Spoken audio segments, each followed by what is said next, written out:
अरे ये तो आपने सुना ही होगा कि बच्चे की हाइट अपने पेरेंट्स पर गई है, लेकिन क्या कभी सोचा, अरे सोचना क्या, ये तो आपने आसपास देखा भी होगा कि अगर दोनों पेरेंट्स की हाइट छोटी है लेकिन जो ऑफस्प्रिंग पैदा हुआ उसकी हाइट बड़ी निकल गई। एक और एग्जांपल सुनिए, एक पेरेंट्स के दो बच्चे हुए, एक तो बिल्कुल मलाई जैसा गोरा और दूसरा बिल्कुल तवे जैसा ब्लैक। और तो और ये भी सुना होगा कि बच्चे की आईज अपनी मम्मी पर गई है, लेकिन कई बार ये नोटिस किया गया मदर की आंखें तो ब्राउन और फादर की ब्लैक है, लेकिन जो ऑफस्प्रिंग पैदा हुआ उसकी बिल्कुल यूनिक ब्लू आईज है। तो चलिए आप प्लांट्स का एग्जांपल सुनिए। आपने रेड और व्हाइट रंग के रोज तो जरूर देखे होंगे, लेकिन क्या कभी सुना रोज येलो, पिंक, ऑरेंज, यहाँ तक कि ब्लैक रंग के भी होते हैं। तो हो रहा है ना चंबा, ये सब हो कैसे रहा है, एक ही ऑर्गेनिज्म में इतनी सारी वैरायटीज। तो भाई इसका तो सिंपल सा आंसर है डीएनए। डीएनए सबका अलग अलग होता है, इसलिए सबके कैरेक्टर्स भी अलग अलग होते हैं। तो चलिए आप मेरे सुनिए, मेरी हाइट टॉल है और ब्लड ग्रुप है बी पॉजिटिव। ईयर्स तो मेरे फ्री लोब है और आंखों का रंग है ब्लैक, जो दुनिया को दिखाने का करती है मुझे काम। तो चलिए भाई करते हैं शुरू, हेरेडिटी लेके माता रानी का नाम। तो पहले भाई प्रीवियस ईयर ट्रेंड्स देख लेते हैं कि पिछले सालों में इस चैप्टर में से कितने नंबर का पेपर आया हुआ है। 2025 की बात करें तो 1 नंबर का एमसीक्यू, 1 नंबर का असर्शन रीजन और 2 नंबर के वेरी शॉर्ट आए। तो मतलब भाई कुल मिला के 4 नंबर का पेपर आया। 2024 में 2 नंबर के एमसीक्यू और एक केस बेस्ड स्टडी का क्वेश्चन आया 4 नंबर का, तो मतलब टोटल हो गया 6 नंबर का पेपर। 2023 की बात करें तो 1 नंबर का एमसीक्यू, एक असर्शन रीजन और एक 4 नंबर की केस बेस्ड स्टडी आई।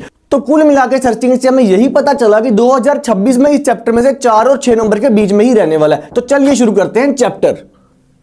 सम इंपॉर्टेंट टर्म्स। पहली टर्म पढ़ो हेरेडिटी। भाई हेरेडिटी की पहले डिफाइन पढ़ लो। It refers to the transmission of characters और traits from the parents to offspring. अब कैरेक्टर्स को हम ट्रेड्स बोलते हैं, याद रखना इस चैप्टर में। भाई तुम्हारे कई कैरेक्टर तुम्हारे मम्मी या पापा पर गए हैं ना, चाहे वो बालों का रंग हो, चाहे वो आंखों का रंग हो, चाहे तुम्हारी हाइट ही हो, गई है ना, तो इसी को बोलते हैं हेरेडिटी। दूसरी define genetics. It is a branch of biology which deals with the heredity and variation. जो हेरेडिटी और वेरिएशन को स्टडी करने में हेल्प करती है उस ब्रांच को बोलते हैं जेनेटिक्स। अब एक बार डायग्राम से समझो हेरेडिटी। भाई मान लो ये फादर है और ये मदर। अब फादर और मदर में से कैरेक्टर किसमें आएंगे, ऑफस्प्रिंग में आएंगे ना। ऑफस्प्रिंग का मतलब बच्चे में कुछ ना कुछ कैरेक्टर्स आएंगे ना मम्मी और पापा के, उसे ही तो बोलते हैं हेरेडिटी। अगले पेज पर चलते हैं। तो थर्ड पॉइंट आता है वेरिएशन। पहले डिफाइन पढ़ो। It means the differences in the characters और traits among the individuals of a species. अब भाई तुम्हारे सारे कैरेक्टर थोड़ा मम्मी के पापा पर चले गए, कुछ ना कुछ चेंज तो आया है ना, तो उसी चेंजेस को तो बोलते हैं वेरिएशन। देखो भाई मान लो एक मदर है, पतली है और हाइट में भी नॉर्मल है, और फादर भी पतले हैं और हाइट में नॉर्मल है, लेकिन जो दो बच्चे हुए इनके, एक तो भाई बिल्कुल मोटा हुआ और एक बिल्कुल छोटा हुआ। चेंज आया ना। अब ये चेंज आता क्यों है? Because of error in DNA copying and as a result of sexual reproduction. अब डीएनए कॉपी में एरर आ जाना या सेक्सुअल रिप्रोडक्शन के दौरान जो हमारे जीन्स ट्रांसफर हुए, कुछ मदर से आए कुछ फादर से आए, तो दोनों में चेंज आ गया ना, इसी वजह से वेरिएशन होती है। एक बार कॉज पढ़ो वेरिएशन के, कॉजेज ऑफ वेरिएशंस।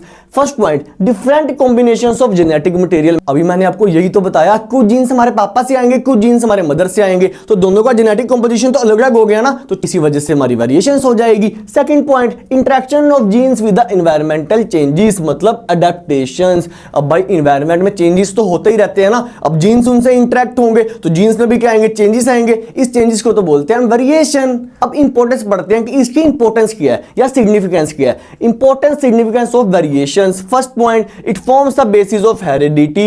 ये एक हेरेडिटी का बेस है। Second point, it causes adaptations due to which an organism can easily adjust to its changing environment. अब भाई किसी भी ऑर्गेनिज्म को किसी भी एनवायरनमेंट में अडेप्ट करवाने में मदद करवाता है वेरिएशन। थर्ड पॉइंट पढ़ते हैं, variations make an organism to be resistant to diseases and environmental fluctuations.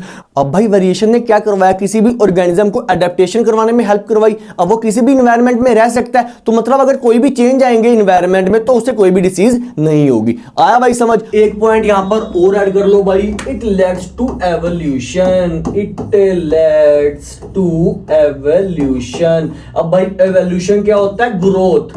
ये ग्रोथ करवाने में भी हेल्प करता है, तो ये भी इसकी बहुत अच्छी एक इंपॉर्टेंस है। ये वाला पॉइंट भी पेपर में जरूर लिख के आना। तो भाई हमने पढ़ा वेरिएशन क्या होता है, कॉज ऑफ वेरिएशन और इसके इंपॉर्टेंस क्या है। आ गया ना समझ। अगले पेज पर चलते हैं। अब भाई ये वाला पॉइंट बहुत ही इंपॉर्टेंट है, ध्यान से पढ़ना। Note, variations are produced both in sexual and asexual reproduction. अब भाई चेंजेस तो दोनों में ही आएंगे, सेक्सुअल में भी और एसेक्सुअल रिप्रोडक्शन में भी, but amount of variations produced in asexual reproduction are subtle, so little. भाई जो वेरिएशंस होंगी एसेक्सुअल रिप्रोडक्शन में बहुत कम मात्रा में होगी और सेक्सुअल रिप्रोडक्शन में बहुत ज्यादा मात्रा में होगी। क्यों? क्योंकि सेक्सुअल रिप्रोडक्शन में दो पेरेंट्स की इन्वॉल्वमेंट होती है, कुछ जीन्स मदर से कुछ जीन्स फादर से। अब दोनों में से आएंगे तो जेनेटिक कॉम्पोजिशन अलग अलग हो गया, तो चेंजेस आने तो जायज है ना भाई। आगे बढ़ते हैं। That they are hardly noticeable as compared to variations caused due to sexual reproduction. मैंने आपको भी वही बताया, वेरिएशंस सेक्सुअल रिप्रोडक्शन में ज्यादा मात्रा में होती हैं as compared to asexual reproduction में। अगले पेज पर चलते हैं। अब फोर्थ पॉइंट आता है जीनोटाइप। पहले डिफाइन पढ़ो, the genetic constitution of an organism. अब किसी भी ऑर्गेनिज्म का जेनेटिक कॉन्स्टिट्यूशन क्या है? अब अगर मेल्स की बात करें 46 क्रोमोसोम्स हैं, 44 प्लस XY, ये जेनेटिक कॉन्स्टिट्यूशन ऑफ मेल आ गया। और अगर फीमेल की बात करें 44 प्लस XX, ये जेनेटिक कॉन्स्टिट्यूशन फीमेल का आ गया। Genotype of a human male is 44 plus XY। एक बार मैं अपना एक पेन ले लेता हूं, 44 plus XY and genotype of human female is 44 plus XX। Genotype समझ आ गया। किसी भी ऑर्गेनिज्म का जेनेटिक कॉन्स्टिट्यूशन क्या है उसे बोलते हैं हम जीनोटाइप। अब अगला आता है फिनोटाइप। अब भाई जीनोटाइप को हम किस हिसाब से एक्सप्रेस करेंगे, मतलब जो फाइनल रिप्रेजेंटेशन होगी ऑर्गेनिज्म की वो कैसा दिख रहा है उसे बोलते हैं फिनोटाइप। एक बार पढ़ो फिनोटाइप भी, the appearance of an organism, कि ऑर्गेनिज्म कैसा दिखता है। It is the way in which genotype is expressed, किस हिसाब से हम जीनोटाइप को एक्सप्रेस कर रहे हैं उसे बोलते हैं फिनोटाइप। अब भाई डायग्राम से समझो, मान लो कोई ऑर्गेनिज्म ऐसा सा है, ये मान लो ऑर्गेनिज्म ऐसा सा है, लेकिन भाई ये तो दिख रहा है ना ऐसा, तो इसका फिनोटाइप हुआ ऐसा सा, लेकिन इसका जेनेटिक मटेरियल कैसा होगा, कुछ ऐसा सा। तो किस हिसाब से हम जीनोटाइप को एक्सप्रेस करते हैं उसे बोलते हैं फिनोटाइप। कोई दिक्कत तो नहीं है। आगे बढ़ो। Phenotype is the result of interaction of genes with the environment. ये किसका रिजल्ट है? जीन्स का इंटरेक्शन एनवायरनमेंट के साथ। भाई वो एनवायरनमेंट में कैसा दिखता है, कैसा सा है, उसे बोलते हैं फिनोटाइप। अगली स्लाइड पर चलते हैं।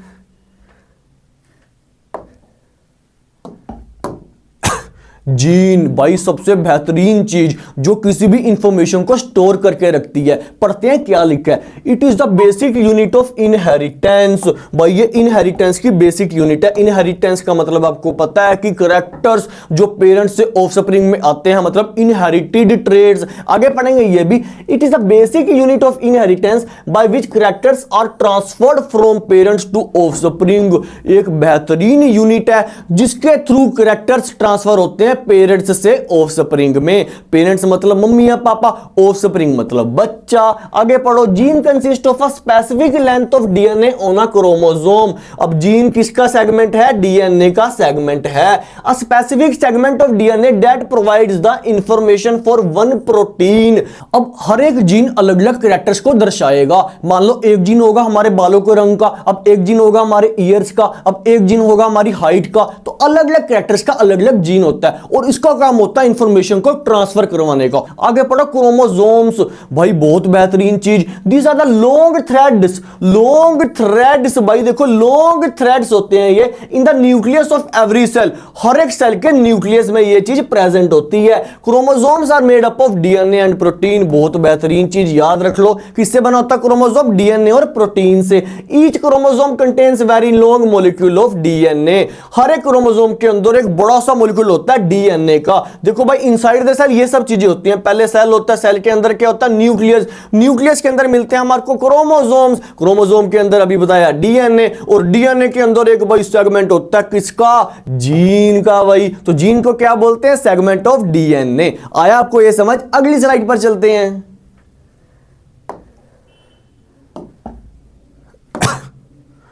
Autosomes and sex chromosomes. अब जोन से भाई क्रोमोसोम बिल्कुल सेम है मेल्स में और फीमेल्स में। 46 नंबर ऑफ क्रोमोसोम है, 44 और 44 तो दोनों में सेम है, उसे बोलते हैं ऑटोसोम्स। लेकिन जो दो बचे उसे बोलते हैं सेक्स क्रोमोसोम, जो कि मेल में होते हैं XY और फीमेल में होते हैं XX। एक बार पढ़ लीजिए autosomes and sex chromosome. Pen ले लेता हूं एक बार। The identical chromosomes pair in male and female are called autosomes. मैंने अभी बताया जो बिल्कुल सेम क्रोमोसोम्स है मतलब 44. The chromosome pair which is different are called sex chromosome. लेकिन जो दो बच्चे थे XX फीमेल में XY मेल में उसे बोलते हैं sex chromosome. Humans have 23 pairs of chromosome. 1 to 22 pairs are called autosomes. 22 pair का मतलब नंबर ऑफ क्रोमोसोम हुए 44. By 23rd pair XX in females and XY in males और सेक्स क्रोमोसोम्स. XX हमारे होते हैं फीमेल्स में और XY हमारे होते हैं मेल्स में. इन दोनों को बोलते हैं सेक्स क्रोमोसोम और बाकी जो 44 हैं उन्हें बोलते हैं ऑटोसोम्स. कोई दिक्कत हो तो बोलो भाई आपको यहां तक. अगली स्लाइड पर चलते हैं. भाई एलीली बहुत ही बढ़िया टॉपिक. डिफाइन पढ़ते हैं. It is the alternating form of a gene. भाई ये जीन की ही एक फॉर्म है. Occupying the same position on a chromosome. Chromosome में सेम ही पोजीशन पर ये होती है. Affecting the same characteristics but in two alternating waves. अभी मैंने आपको बताया था मान लो एक जीन है हमारे बालों का. अब बालों के कैरेक्टर्स तो अलग अलग है ना. अब बाल ब्राउन भी हो सकते हैं ब्लैक भी हो सकते हैं. मतलब जीन एक है लेकिन कैरेक्टर्स तो अलग अलग आ गए. उन कैरेक्टर्स जो अलग अलग हो गए उसे बोलते हैं अलील. लेकिन ये पार्ट हमारा जीन का ही है लेकिन जीन को रिप्रेजेंट कर दिया अलग अलग कैरेक्टर्स के साथ. That is the free and attached year lobes. एक जीन मान लो हमारे कानों का है लेकिन कान के कैरेक्टर तो अलग अलग है ना. या तो फ्री ईयर लोब है या अटैच्ड ईयर लोब है तो उसे बोल देते हैं भाई अलील. सिंपल सी है. अब दो तरह के हमारे अलील होते हैं डोमिनेंट और रिसेसिव. अब जोन से अलील पिछाड़ देगा उसे बोलते हैं डोमिनेंट अलील. लेकिन जोन से अलील पिछड़ जाएगा उसे बोलते हैं रिसेसिव. एक बार पढ़ते हैं dominant allele. An allele that affect the phenotype of an organism both in heterozygous and homozygous condition. ये हेटेरोजाइगस होमोजाइगस कंडीशन हम अगली स्लाइड पर पढ़ेंगे. कहने का मतलब जो फाइनल अपीयरेंस होगी किसी भी ऑर्गेनिज्म की वो किस पर डिपेंड करेंगे हमारी डोमिनेंट अलील पे. क्योंकि डोमिनेंट मतलब पिछाड़ देना. जो रिसेसिव ट्रेट को पिछाड़ देगा. और रिसेसिव ट्रेट कौन सी होंगी जो बेचारी पिछड़ जाएंगी. एक बार रिसेसिव ट्रेट्स के बारे में पढ़ते हैं. An allele that affect the phenotype of an organism in absence of a dominant allele. जो अपने आप को दर्शा पाएंगी सिर्फ तभी जब हमारे पास डोमिनेंट अलील नहीं है. मतलब बेचारी तभी अपने आप को दर्शाएगी जब डोमिनेंट अलील होगा ही नहीं. ठीक है भाई एक बार आगे पढ़ लो. That is in homozygous recessive individuals. भाई ये होमोजाइगस वाली चीज मैं आपको बताऊंगा अगली स्लाइड्स पर. और भाई एक चीज ध्यान रखना डोमिनेंट अलील को हम कैपिटल लेटर से रिप्रेजेंट करते हैं लेकिन जो रिसेसिव ट्रेट है उनको हम रिप्रेजेंट करते हैं स्मॉल अल्फाबेट से. तो ये चीज बहुत ध्यान रखने वाली है. अगर मैं अलील को रिप्रेजेंट करूंगा कैपिटल लेटर से तो वो हो जाएंगी डोमिनेंट अलील. लेकिन अगर मैं रिप्रेजेंट करूंगा स्मॉल लेटर से वो हो जाएंगी रिसेसिव अलील. मतलब कैपिटल का मतलब होगा डोमिनेंट और स्मॉल का मतलब होगा रिसेसिव. आ गया ना समझ. अब देखो भाई मैंने आपको ये डायग्राम तो बता ही दिया. हमारे पास एक जीन है हमारे ईयर्स का लेकिन ईयर्स के कैरेक्टर तो अलग अलग है ना. या तो अटैच्ड होगा या तो फ्री होगा. तो भाई जीन की एक फॉर्म उसे बोलते हैं एलील. आ गया ना समझ. दिक्कत नहीं लेनी. अगली स्लाइड पर चलते हैं.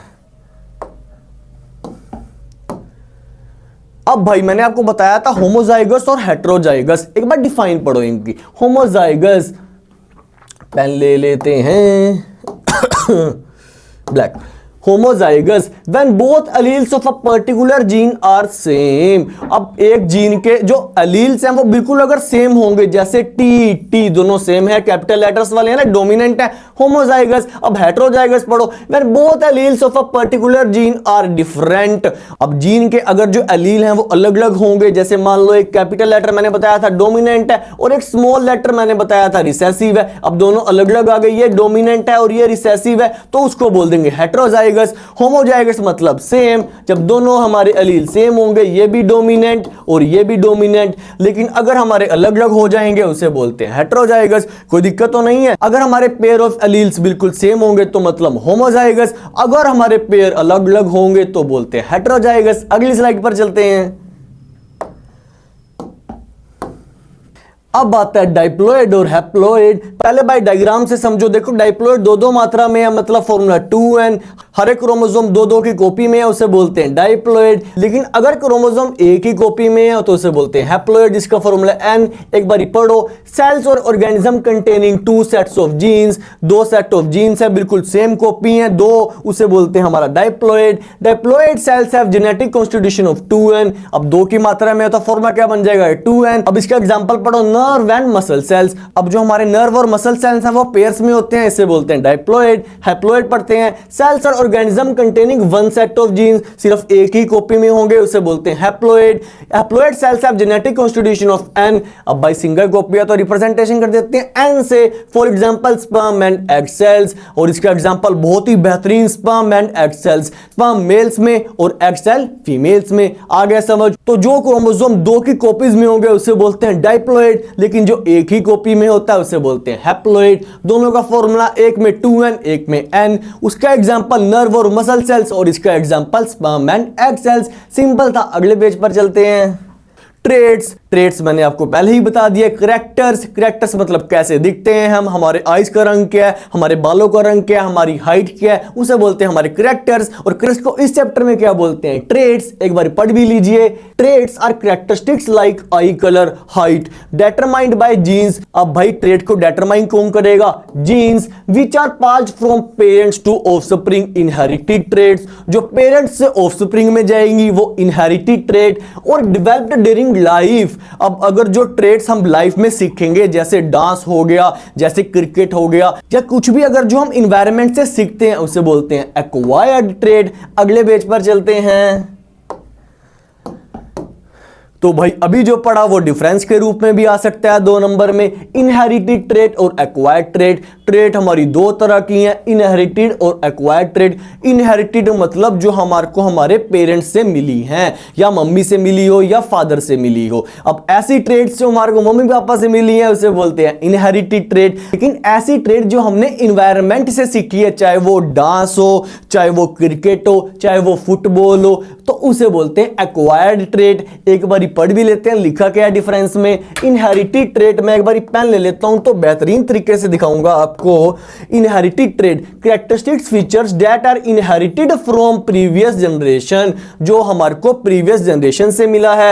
एक्वायर्ड ट्रेट्स और characteristics which develop in response to the environment and can not be inherited, जो हमारे को एनवायरनमेंट से सीखने को मिला है। अगला point, occur due to a change in genes और डीएनए। ये इनहेरिटेड ट्रेट्स आई कैसे? चेंज हुआ डीएनए में। अब acquired trait, no change in genes और डीएनए। अब भाई उसमें जीन्स का तो कोई रोला ही नहीं है ना एक्वायर्ड में, तो इसलिए ये नो चेंज। तीसरा point, pass on from one generation to another. Inherited traits एक जनरेशन से दूसरी जनरेशन में पास हो जाती हैं, लेकिन acquired trait can not pass on from one generation to another. Example पढ़ लो, red curly hair, brown eyes. अब भाई मान लो किसी बच्चे के मम्मी या पापा की आंखों का रंग ब्राउन है, तो उसका भी तो हो सकता है ना, तो ये इनहेरिटेड ट्रेट में आ जाएगा। और भाई एक्वायर्ड में एग्जांपल पढ़ो, साइकिलिंग और स्विमिंग। अब साइकिलिंग और स्विमिंग तो हम एनवायरनमेंट से सीखते हैं ना, तो वो एक्वायर्ड ट्रेट में आ जाता है। कोई दिक्कत तो नहीं है ना। अगली स्लाइड पर चलते हैं। तो यहां से शुरू हो गए हैं क्वेश्चन। जितने भी हमने टॉपिक पीछे पढ़े हैं उसके क्वेश्चंस पढ़ते हैं। How can we say that change in genes can be brought about the change in DNA. भाई क्वेश्चन तो बहुत ही बेहतरीन है। कहने का मतलब है अगर जीन्स में कोई भी चेंज आता है तो मतलब डीएनए में चेंज आएगा। ये कैसे हो सकता है? एक बार आंसर पढ़ो पहले। A gene is a segment of DNA on a chromosome. अब जीन हमारा एक डीएनए का सेगमेंट है। अब मान लो जीन्स में कुछ ना कुछ चेंज आता है, अब जीन्स में चेंज आएगा तो भाई डीएनए में भी चेंज आना तो लाजमी है ना भाई, है ना। एक बार आगे बढ़ते हैं। ऑक्यूपाइंग अ स्पेसिफिक पोजीशन, एक स्पेसिफिक पोजीशन में होता है डीएनए में ये। It provides information. अब भाई जीन्स का काम क्या था? इंफॉर्मेशन को ट्रांसफर करना। It ensures the stability of DNA of the species, ये स्टेबिलिटी भी देता है डीएनए को। So we can say that change in gene segment can bring about change in DNA. अब जो हमारी जीन थी वो डीएनए का ही तो एक सेगमेंट है। अब भाई अगर उसमें कुछ चेंज आता है तो भाई डीएनए में तो चेंज आएगा ही ना, उसमें भी तो वो प्रेजेंट होता है। तो इसीलिए ये वाला क्वेश्चन बहुत बेहतरीन तरीके से आ सकता है पेपर में। अगले पेज पर चलते हैं। If a trait A exist in 10% of a population of an asexually reproducing species, अच्छा जी, and a trait B exist in 60% of the same population, which trait is likely to have arisen early। अगर एक trait A है वो सिर्फ 10% population में आई है, लेकिन जो ट्रेट B है वो 60% पॉपुलेशन में आई है। बताओ कौन सी पहले आई होगी? अब भाई जो ट्रेट ज्यादा मात्रा में आई है सब में, तो वो पहले ही आई होगी ना। तो एक बार आंसर पढ़ते हैं पहले इसका। एक बार मैं पेन ले लेता हूं।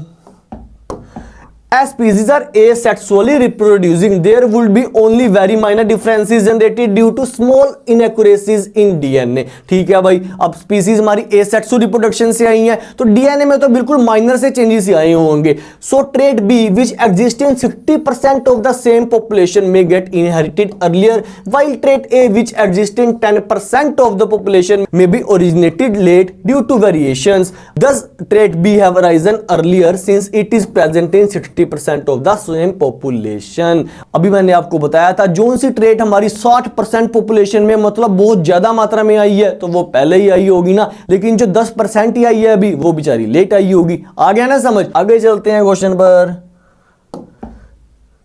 Question, chromosomes are heredity carriers, why do we say so. अब हेरिडिटी का मतलब क्या होता था, जो कैरेक्टर्स पेरेंट्स से ऑफस्प्रिंग में जाते थे, इतना तो समझ आ गया. तो बोला गया कि क्रोमोसोम हेरिडिटी के कैरियर्स हैं, मतलब कैरेक्टर्स को ट्रांसफर करवाने में मदद करते हैं. ऐसा है तो एक बार आंसर पढ़ो. Chromosomes are made up of DNA. Chromosome किससे मिलकर बना होता है, डीएनए से. Genes are located on the chromosomes, और क्रोमोसोम्स में क्या होते हैं, genes. It is the DNA copy which transfers from parents to offspring. अब जीन से क्या होता है, इंफॉर्मेशन ट्रांसफर होती है पेरेंट्स से ऑफस्प्रिंग में. Therefore chromosomes made up of DNA and containing genes are said to be the heredity carriers. अब क्रोमोसोम किससे मिलकर बना हुआ है, डीएनए और प्रोटीन से. अब जीन भी हमारा किसमें प्रेजेंट है, क्रोमोसोम पे. अब जीन से ही तो हमारी इंफॉर्मेशन चेंज होती है, और जीन्स है किस पे, क्रोमोसोम में. तो क्रोमोसोम क्या करवाएगा, इंफॉर्मेशन को ट्रांसफर करवाने में हेल्प करवाएगा. तो हम इसे बोल क्या सकते हैं, क्रोमोसोम्स आर हेरिडिटी कैरियर्स. अगले पेज पर चलते हैं. तो भाई बहुत ही बेहतरीन क्वेश्चन आया है. Variations keep on accumulating during reproduction and do not disappear in next generation. अब वेरिएशन का मतलब होता था चेंजेस जो कि रिप्रोडक्शन के दौरान आते ही आते हैं और वो नेक्स्ट जनरेशन में भी सीन होते हैं. अभी हमने पढ़ी थी इनहेरिटेड ट्रेट्स, मतलब कुछ कैरेक्टर्स पेरेंट्स से ऑफस्प्रिंग में पास होते हैं ना, लेकिन उनमें कुछ ना कुछ डिफरेंस आ जाता है. बस वही तो इसका आंसर है. एक बार आंसर पढ़ लेते हैं. Inheritance from the previous generation provides both a common basic body design and small changes in it. अब कॉमन डिजाइन तो होगा लेकिन थोड़े थोड़े से उसमें चेंजेस भी आ जाते हैं. So the changes keep on accumulating generations after generations. तो वेरिएशन की वजह से चेंजेस आते रहते हैं जनरेशन टू जनरेशन. आ गया समझ. अगली स्लाइड पर चलते हैं. अगली slide. Each organism has its own identity. भाई बेहतरीन क्वेश्चन. हर एक बंदे की अपनी एक आइडेंटिटी है, और आइडेंटिटी बताता कौन है, डीएनए. अब हर एक बंदे का डीएनए अलग अलग होता है ना.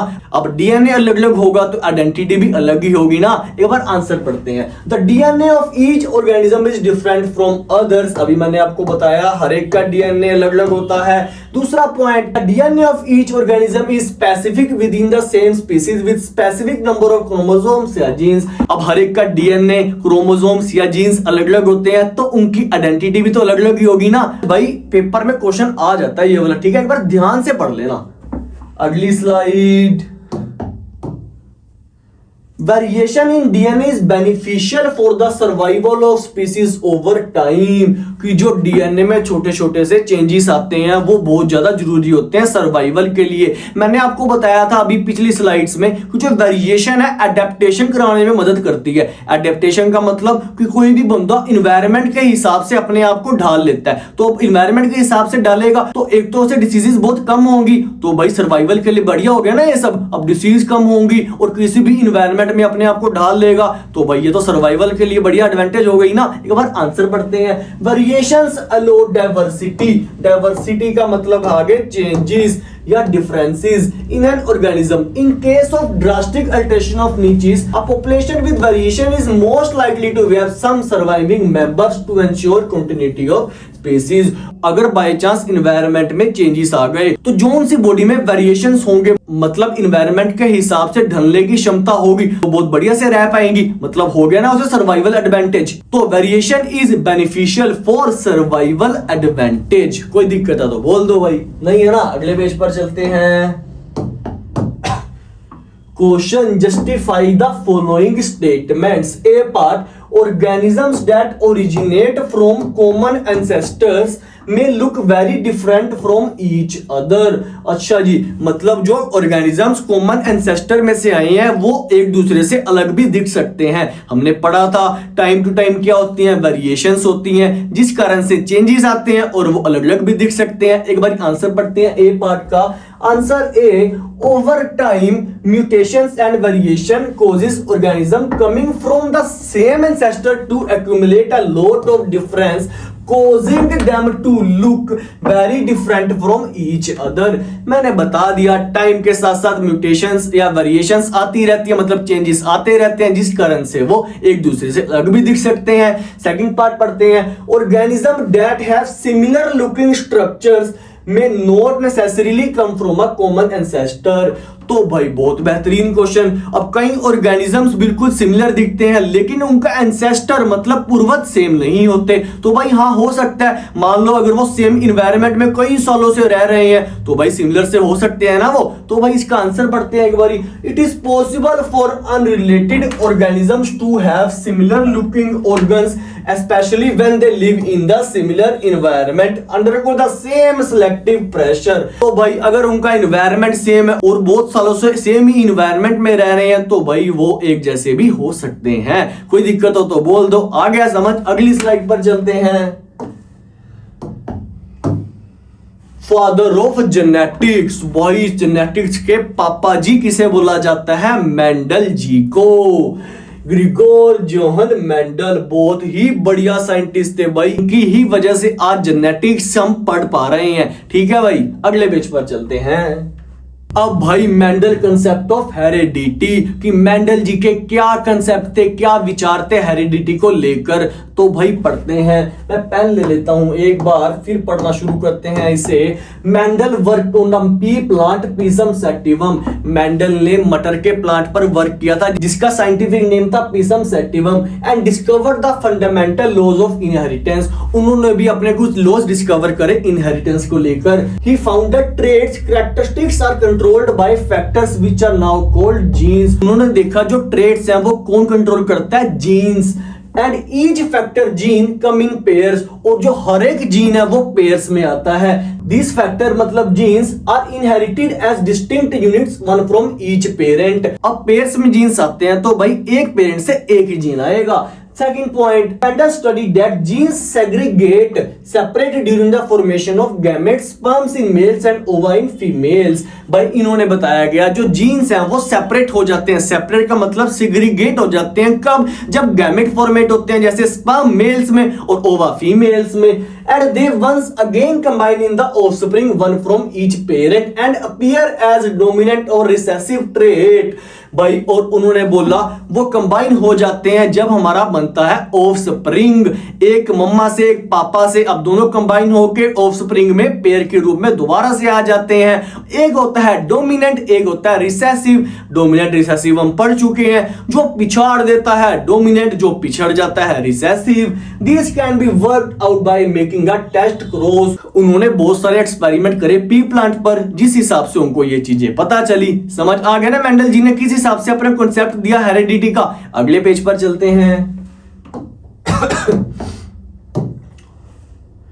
Why did Mendel choose pea plant for his experiments? Mendel ji ने मटर का प्लांट ही क्यों चूज किया अपने एक्सपेरिमेंट्स के लिए? पहले तो भाई इसका साइंटिफिक नेम आपको पता होना चाहिए पी प्लांट का। एक नंबर का क्वेश्चन आ जाता है इसमें से भी, पिसम सैटिवम। ठीक है, अब उन्होंने यही क्यों चूज करा? Easy to grow. भाई जो मटर का पौधा था वो बहुत जल्दी ग्रो हो जाता था। दूसरा शॉर्ट लाइफ स्पैन, उसका जो लाइफ स्पैन था बहुत ही शॉर्ट था। इजिली डिस्टिंग्विशेबल कैरेक्टर्स, जो उसके कैरेक्टर्स थे उसमें डिफरेंस बताना बहुत आसान था। लार्जर साइज ऑफ फ्लावर, जो फ्लावर का साइज था बहुत ही बड़ा था। सेल्फ पोलिनेटेड, उनको आपस में सेल्फ पोलिनेट भी कर सकते थे। तो मेंडल जी ने पी प्लांट क्यों चूज करा? Easy to grow, larger size of flowers, short life span, easily distinguishable characters और सेल्फ पोलिनेटेड की वजह से चूज करा। आ गया समझ? इन्होंने मटर का पौधा ही क्यों चूज करा? करने में तो कुछ भी चूज कर लेते ना, लेकिन मटर का पौधा ही क्यों यूज किया? तो मैंने आपको पॉइंट बता दिए, इसीलिए इन्होंने ये यूज करा। अगले पेज पर चलते हैं। अब अब भाई इन्होंने 7 पेयर्स बनाए जिससे कि ये पता लगा पाए कि डोमिनेंट ट्रेट कौन सी है मटर के पौधे में और रिसेसिव कौन सी है। अब कौन कौन से इन्होंने लगाए बताता हूं।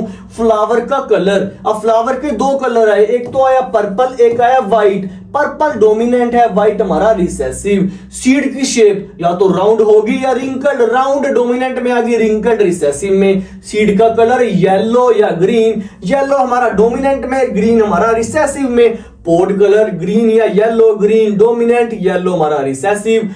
पोड की शेप इन्फ्लेटेड या कंस्ट्रिक्टेड, इन्फ्लेटेड आएगी हमारी डोमिनेंट में, कंस्ट्रिक्टेड आएगी रिसेसिव में। प्लांट की हाइट अगर टॉल होती है तो मतलब डोमिनेंट, मतलब पिछाड़ देगी, और शॉर्ट होती है तो पिछड़ जाएगी, मतलब रिसेसिव। फ्लावर की पोजीशन एक्सियल या टर्मिनल, एक्सियल होगी तो डोमिनेंट, टर्मिनल होगी तो रिसेसिव। तो इन्होंने 7 कैरेक्टर्स पढ़े जिसको इन्होंने डोमिनेंट और रिसेसिव का नाम दे दिया कि डोमिनेंट कौन सा होगा, रिसेसिव कौन सा होगा, अलग अलग कैरेक्टर्स की फॉर्म में। जो कैरेक्टर्स मैंने आपको बताए भाई, ये डायग्राम अपने नोट्स में जरूर उतार लेना। इनमें से एक क्वेश्चन 1 नंबर का पक्का आ जाता कि डोमिनेंट कौन सा है, रिसेसिव कौन सा है। मेंडल जी पर क्वेश्चन आना तय है भाई, ठीक है। अगले पेज पर चलते हैं। मोनोहाइब्रिड क्रॉस, मोनो का मतलब सिंगल, अभी डिफाइन नहीं बताई मैंने, पहले पढ़ते हैं। अ क्रॉस बिटवीन 2 पेरेंट्स, 2 पेरेंट्स के बीच में cross, taking the alternative traits of 1 single character. 2 parents के बीच में क्रॉस होना लेकिन सिर्फ एक ही करेक्टर के बेस पर बोलते हैं उसे monohybrid cross. Example a cross between tall and dwarf P plants, तो एक ही करेक्टर आ गया ना, हाइट के बेस पर आया तो उसे बोलते हैं मोनोहाइब्रिड क्रॉस। मोनोहाइब्रिड रेशियो, भाई जो ये टेबल है ना, ये पेपर में पक्का आता है आपको, मैं आपको बनाना सिखाता हूं। उन्होंने एक पी प्लांट लिया हाइट के बेस पर, अब हाइट या तो टॉल होगी या शॉर्ट होगी, शॉर्ट को हम ड्वार्फ भी बोल देते हैं। पहले बनाना सीखो, इन्होंने अपने रूल्स लगाकर ये टेबल को कैसे बनाया मोनोहाइब्रिड क्रॉस वाले। टॉल हाइट के जीन्स को लिया स्मॉल टी, मैंने बताया था ना भाई, जो डोमिनेंट होते हैं उनको कैपिटल लेटर से रिप्रेजेंट करते हैं, और शॉर्ट को लिया स्मॉल टी टी। अब इन्होंने ये भी बोला था हर एक जीन को पेयर्स में रिप्रेजेंट करेंगे, तो इसीलिए पेयर्स में रिप्रेजेंट कर दिया। अब इन्होंने ये भी चीज बताई थी कि जैसे ही गैमेट फॉर्मेट होंगे तो जीन्स सेपरेट हो जाएंगे, मतलब सिग्रेगेट कर जाएंगे। अब गैमेट फॉर्मेट के दौरान सिंगल यहां में से आएगा और सिंगल यहां से आएगा, तो बना हमारा capital T and small T. तो जो इस चीज का रिजल्ट आता है उसे हम बोलते हैं F1 जनरेशन। अब भाई F1 जनरेशन में देखो, एक बड़ा टी आया, एक स्मॉल टी आया। अब बड़ा टी हमारा क्या है, डोमिनेंट है ना, डोमिनेंट ही अपने आप को एक्सप्रेस कर पाएगा। अब डोमिनेंट एक्सप्रेस करेगा तो F1 जनरेशन का रिजल्ट आएगा टॉल।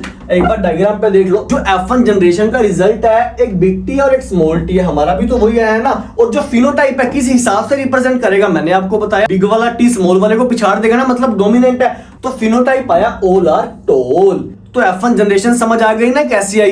अब भाई F2 निकालने के लिए हम जो F1 जनरेशन का रिजल्ट है उसको सेल्फ कोऑर्डिनेट करेंगे। पहले मैं आपको बताता हूं कैसे, फिर डायग्राम के थ्रू भी आपको दिखा दूंगा। अब हमारा F1 जनरेशन का रिजल्ट आया एक बड़ा टी और एक स्मॉल टी। अब हम F2 निकालने के लिए इनकी करेंगे सेल्फ पोलिनेट। अब सेल्फ पोलिनेट बहुत ही इजी है, एक बार दोबारा से ये वाली चीज लिख दीजिए। अब सेल्फ करवानी है तो दोबारा से इनको ही लिख दीजिए। अब हम करेंगे मल्टीप्लाई, बिग टी को बिग टी से, बिग टी को बिग टी से, बिग टी को स्मॉल टी से, बिग टी को स्मॉल टी से, छोटे टी को बड़े टी से। अब भाई बड़ा ही पहले आएगा क्योंकि बड़ा डोमिनेंट है ना, बड़ा टी छोटा टी, फिर छोटे टी को छोटे टी से, छोटे टी को छोटे टी से। अब भाई हमारे पास 4 तरह की फॉर्म आई, 1 2 3 4। अब 4 तरह की फॉर्म तो आ गई हमारे पास। अब भाई जीनोटाइपिक रेशियो, जीनोटाइपिक मतलब किस हिसाब से जीन लिख रहे हैं इसको। अब एक तरह का जीन तो ये आ गया हमारा, लिख दिया 1, और 2 तरह के बिल्कुल सेम आए तो मैंने लिख दिया यहाँ पे 2,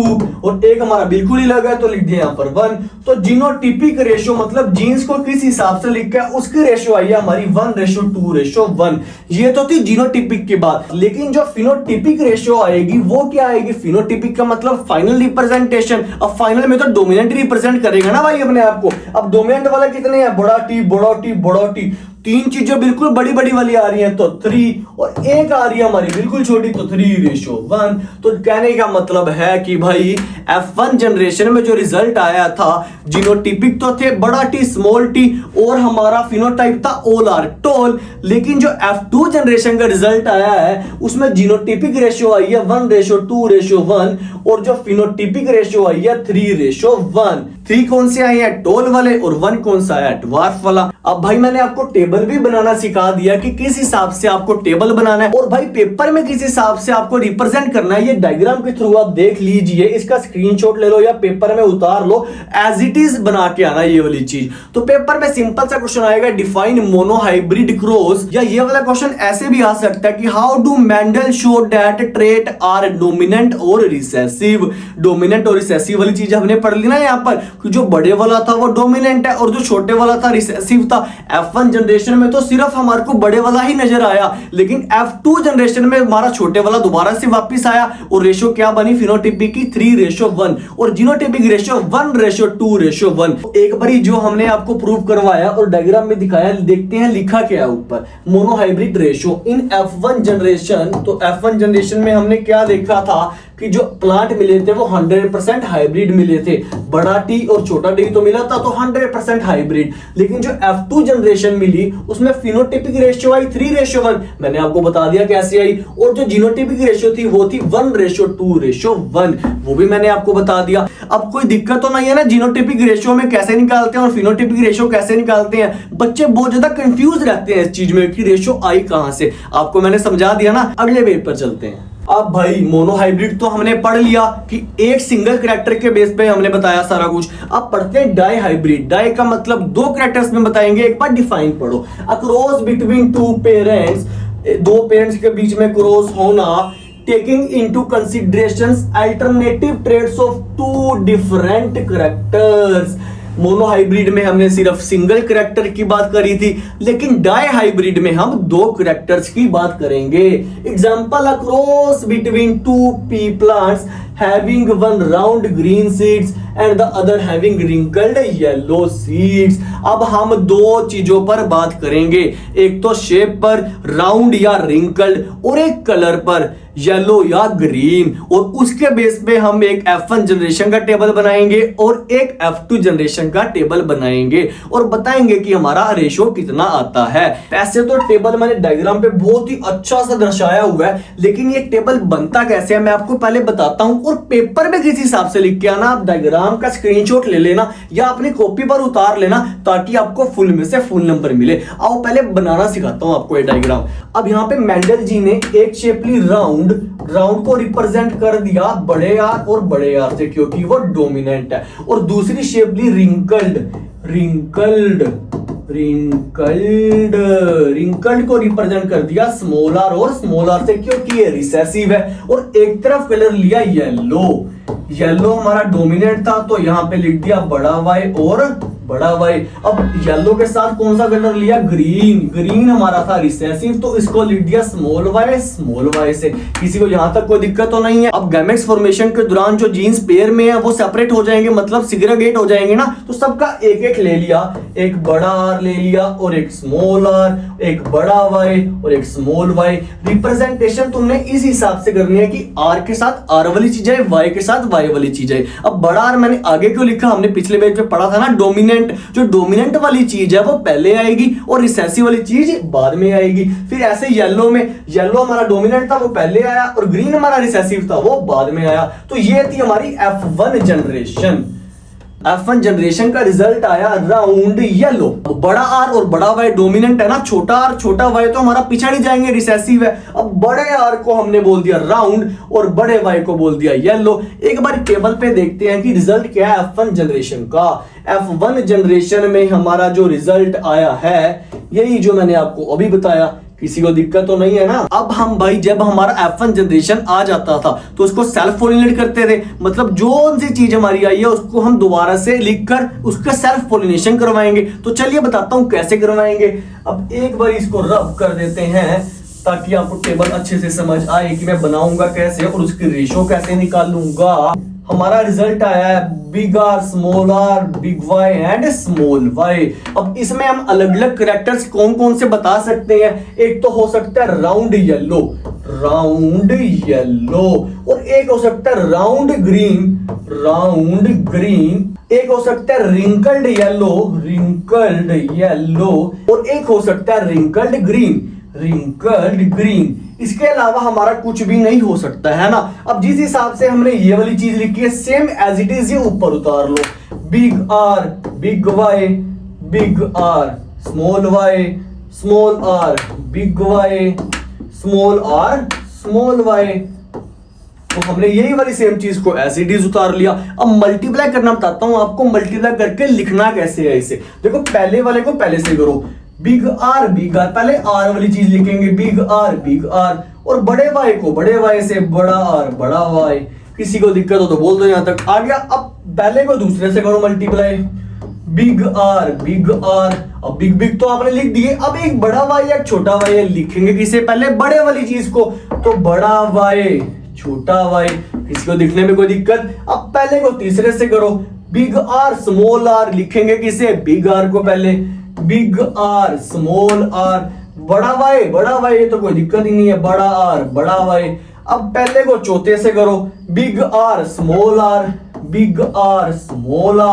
बड़ा वाई छोटा वाई, तो बड़े वाले को पहले लिखेंगे, बड़ा वाई छोटा वाई। तो इस हिसाब से हम इसको मल्टीप्लाई कर दिया। अब पहले वाली चीज को पहले से सारों से करा, फिर दूसरे वाली चीज को इस पूरे से करना, फिर तीसरे वाली चीज को सेम करना ऊपर से, फिर चौथे वाली चीज को फिर करना। तो जो रिजल्ट हमारा आएगा वो हमारा रिजल्ट आपके मैं आगे दिखाता हूं कि ये रिजल्ट आएगा आपके सामने।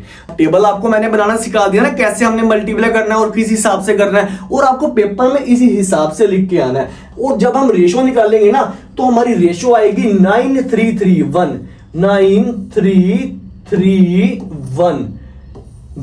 अब 9 कौन सी है, राउंड येलो। अब देखो भाई, ये रेशो निकालने के लिए हमने फर्स्ट और तीसरे वाली चीज देखनी है।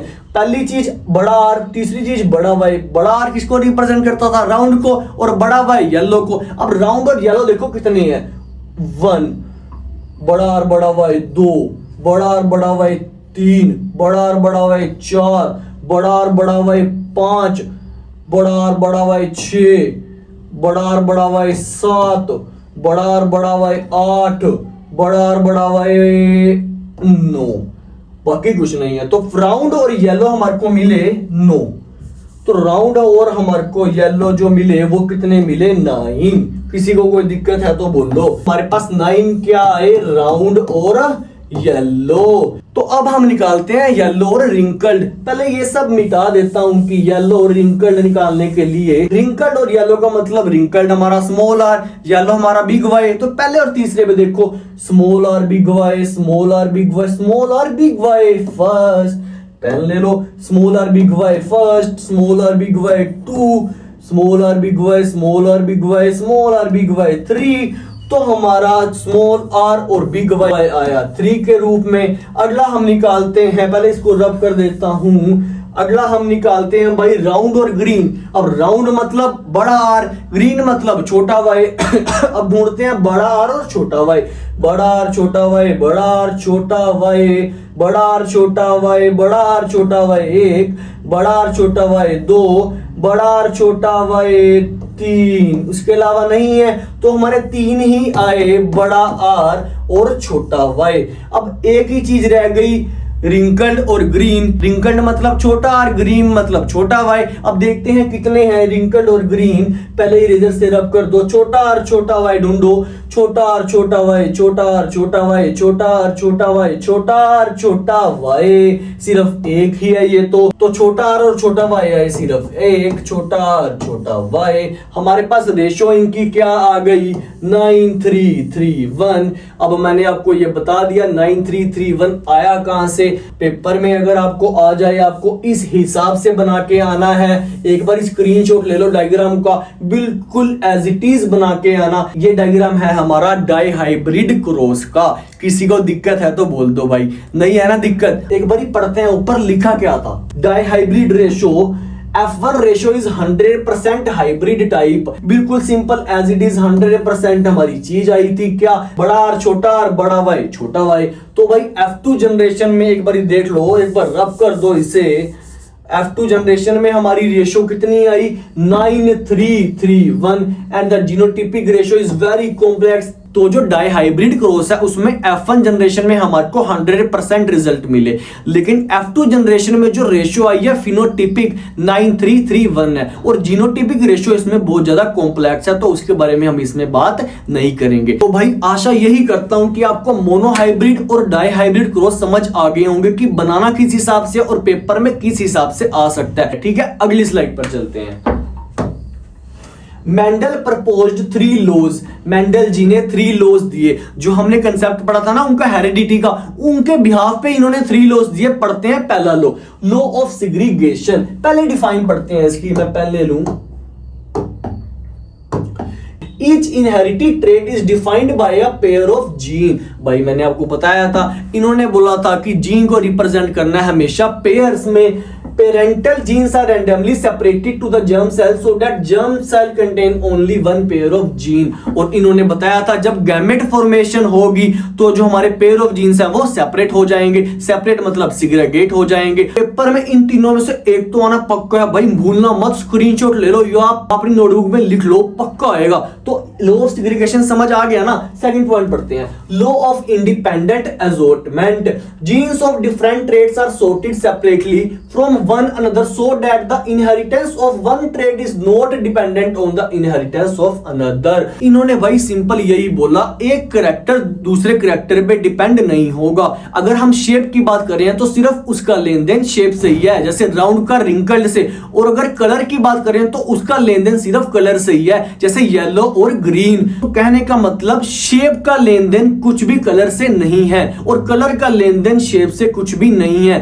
शेप सिर्फ शेप पर डिपेंड होगी और कलर सिर्फ कलर पे डिपेंड होगा। मतलब कहने का कि दो कैरेक्टर्स आपस में इंडिपेंडेंट है, एक दूसरे पे डिपेंड नहीं है। आ गया ना समझ।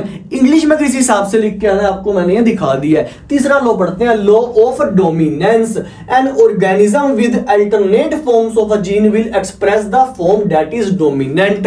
ऑर्गेनिज्म वो ही जीन को दर्शाएगा जो कि डोमिनेंट होंगे। तो लॉ ऑफ डोमिनेंस का सिंपल सा कहने का मतलब था कि जो ट्रेड्स डोमिनेंट होंगी वो रिसेसिव वाले को पिछाड़ देगी, मतलब एक्सप्रेस नहीं होने देंगी। तो तीनों लॉज आपको समझ आ गए ना मेंडल जी के। अगले स्लाइड पर चलते हैं।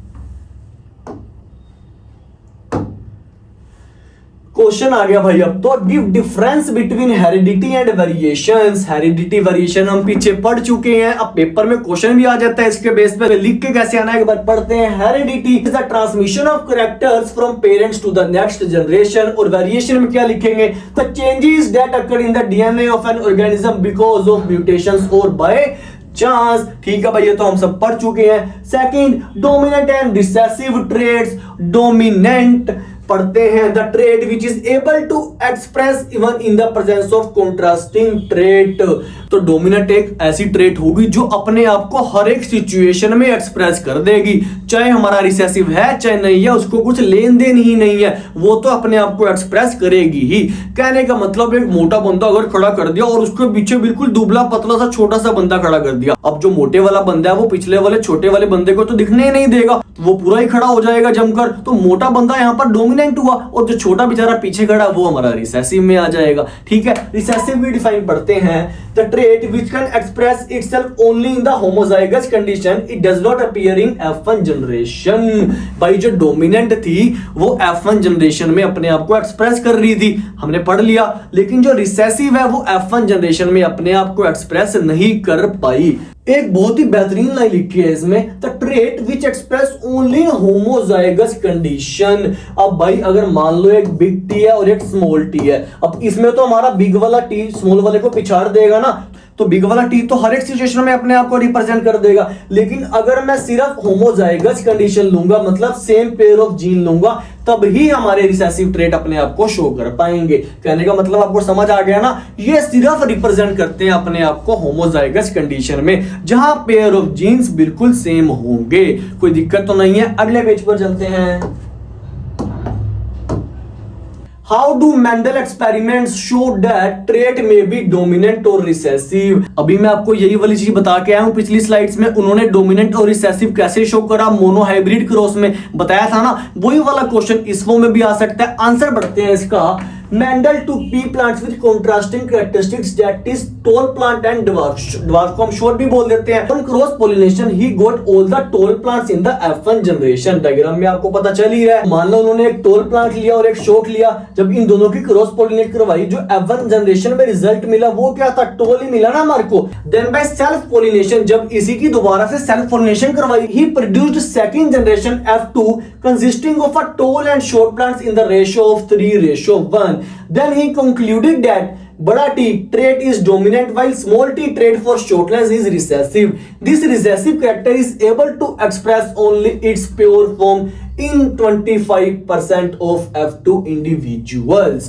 भाई कहने का मतलब जो F1 जनरेशन मिली थी उसमें तो सारी टोल ही थी, लेकिन जो F2 जनरेशन मिली थी F1 जनरेशन का सेल्फ पोलिनेशन करवाकर उसमें हमारे को शॉर्ट वाली भी नजर आई थी। और रेशो क्या थी 3:1। अब 3:1 का मतलब टोटल परसेंटेज होती है 100 को 4 भागों में डिवाइड कर दो 25 आ जाएगा। अब 25 को 3 से मल्टीप्लाई करो 75 एक तरफ, और 1 को मल्टीप्लाई करो 25 से 25 एक तरफ, 75 और 25 की रेशो आ गई। तो पेपर में एक नंबर की रेशो भी पूछ लेते हैं और परसेंटेज भी पूछ लेते हैं। तो डोमिनेंट और रिसेसिव में हमारी रेशो आएगी 3:1। अब 3 की परसेंटेज हमारी 75% और जो 1 की परसेंटेज है वो 25%। तो मेंडल जी ने डोमिनेंट और रिसेसिव में यही बताया कि अगर हम एक टोल प्लांट और एक शॉर्ट प्लांट लेते हैं F1 जनरेशन में हमारे को सिर्फ टोल प्लांट ही मिलते हैं, लेकिन जैसे ही हम इनकी सेल्फ पोलिनेशन करवाएंगे तो जो F2 जनरेशन है उसमें हमारे को शॉर्ट प्लांट 25% मिलेंगे और जो टोल प्लांट है वो 75% मिल जाएंगे। पेपर में इसी हिसाब से आपको लिख के आना है सारा कुछ, और साथ में ये डायग्राम भी बना के आना है। ये वाला क्वेश्चन 2 नंबर में भाई हर एक सेट में आ जाता है। ठीक है, अगली स्लाइड पर चलते हैं। How do Mendel experiments show that traits are inherited independently? उन्होंने कैसे शो किया जो एक ट्रेट है वो दूसरे वाली ट्रेट पर डिपेंड नहीं करती। भाई ये वाला भी हम पढ़ चुके हैं डाई हाइब्रिड क्रॉस में, जहां पे हमने एक शेप ली थी और एक कलर लिया था। कहने का मतलब शेप को कलर से कोई लेन देन नहीं है और कलर को शेप से कोई लेन देन नहीं है। तो आपको पेपर में लिखना कैसे है ये वाला क्वेश्चन एक बारी आंसर करते हैं। मेंडल डेमोन्स्ट्रेटेड इंडिपेंडेंट इनहेरिटेंस, तो इस डाई हाइब्रिड क्रॉस मैंने आपको वही बताया। Mendel took two separate traits such as shape and color of seeds simultaneously. He selected pure line plants and then cross pollinate to get the F1 generation and then selved F1 to obtain F2 generation. He observed 4 types of combination in F2 plants. If 2 characteristics बड़ा R and बड़ा Y seed shape and color would be linked to each other, then they cannot be independently inherited. Thus, the inheritance of seed shape is independent from the inheritance of seed color. मैंने भी आपको वही बताया कि जो हमारा seed colour है वो सीड की शेप पे डिपेंड नहीं करता, और जो सीड की शेप है वो सीड के कलर पे डिपेंड नहीं करती, वो एक दूसरे से इंडिपेंडेंट है। पेपर में इस हिसाब से लिखना है और ये वाला डायग्राम भी बना के आना है। मैंने आपको पिछली स्लाइड्स में बनाना भी सिखा दिया है और यही लिख के आना है। भाई पिछले वाला क्वेश्चन डोमिनेंट रिसेसिव वाला और इनहेरिटेड इंडिपेंडेंटली में से एक क्वेश्चन तो पक्का आ जाता है। ठीक है, ये छोड़ना मत और एक डायग्राम जरूर बना के आना। भाई डायग्राम देख लीजिए, बहुत ही आसान है, कोई दिक्कत तो नहीं है ना। अगले पेज पर चलते हैं।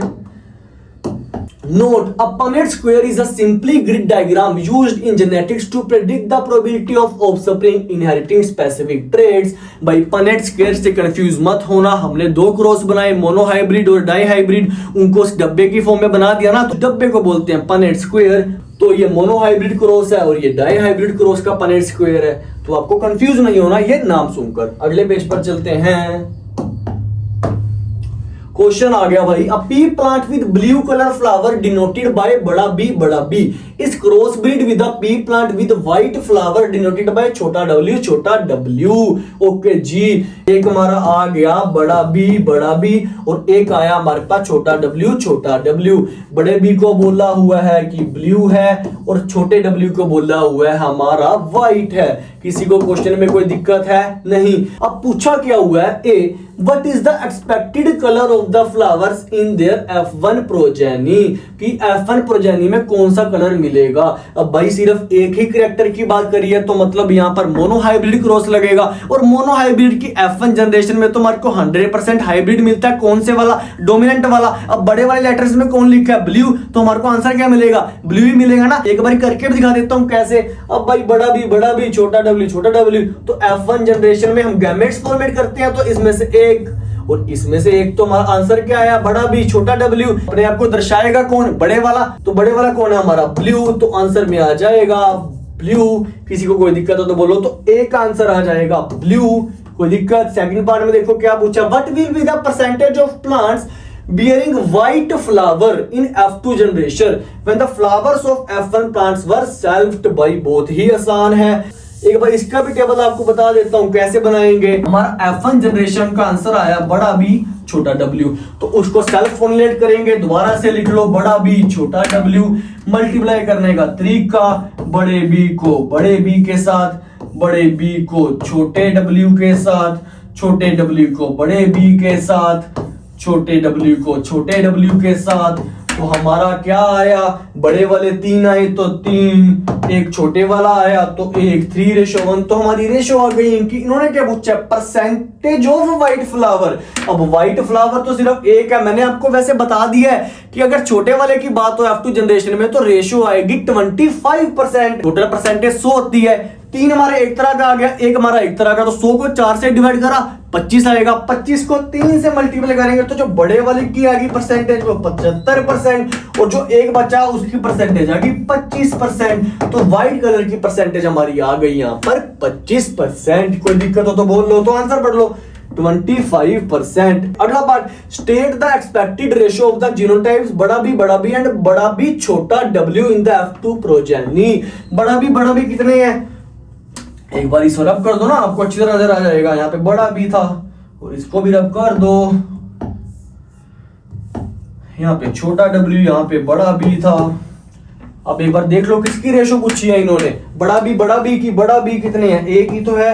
और हमारा बड़ा बी छोटा w कितने हैं, 2 है, तो 1:2 answer.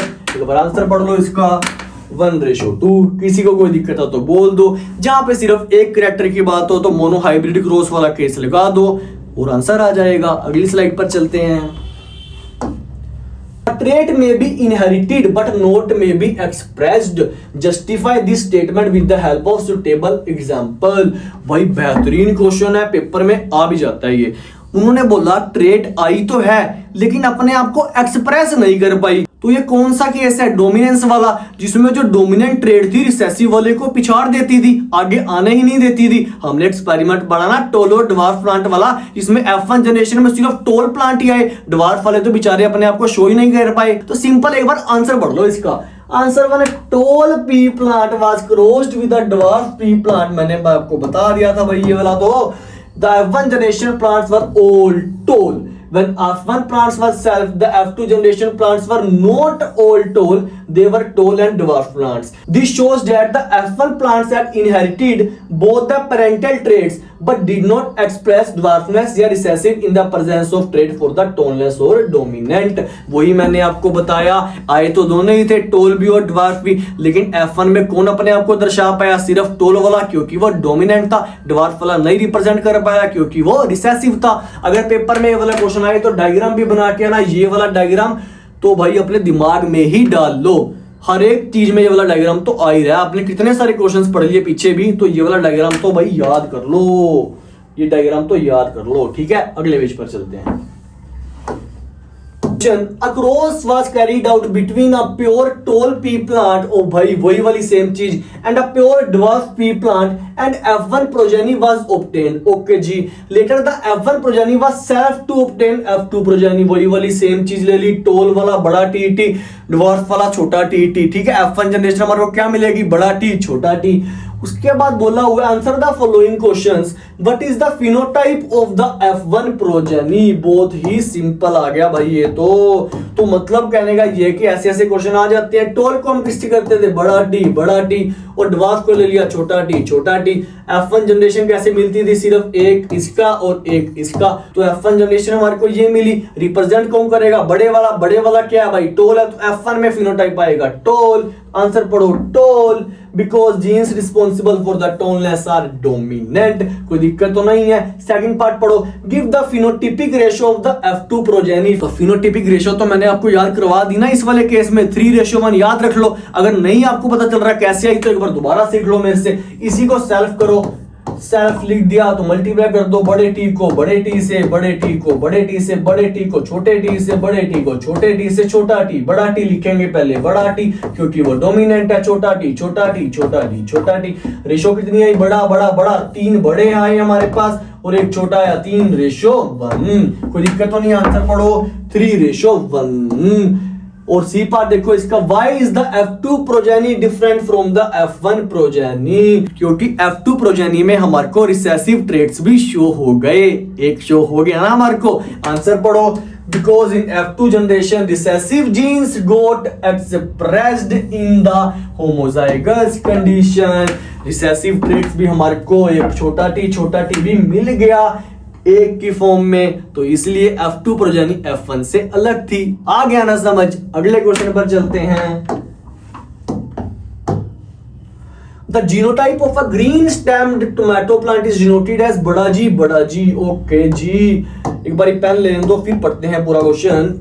And that of purple stem tomato plant as छोटा g. When these two are crossed, okay जी, अब बड़ा जी एक ले लिया, बड़ा जी और एक ले लिया छोटा जी। बड़े जी को बोला हुआ है ग्रीन, यहां लिख दिया ग्रीन, और उसको बोला हुआ है पर्पल, तो यहां लिख दिया मैंने purple. When these two are crossed, first point पढ़ो, what color of stem would you expect in their F1 progeny? सिर्फ एक ही करेक्टर की बात हो रही है, एक ही क्वेश्चन को बार बार मोल्ड करके लेके आ रहे हैं।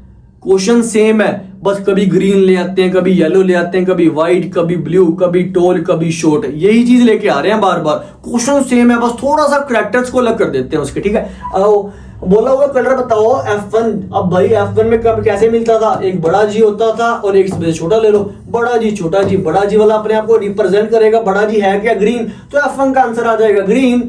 तो भाई आंसर पढ़ो, पहले का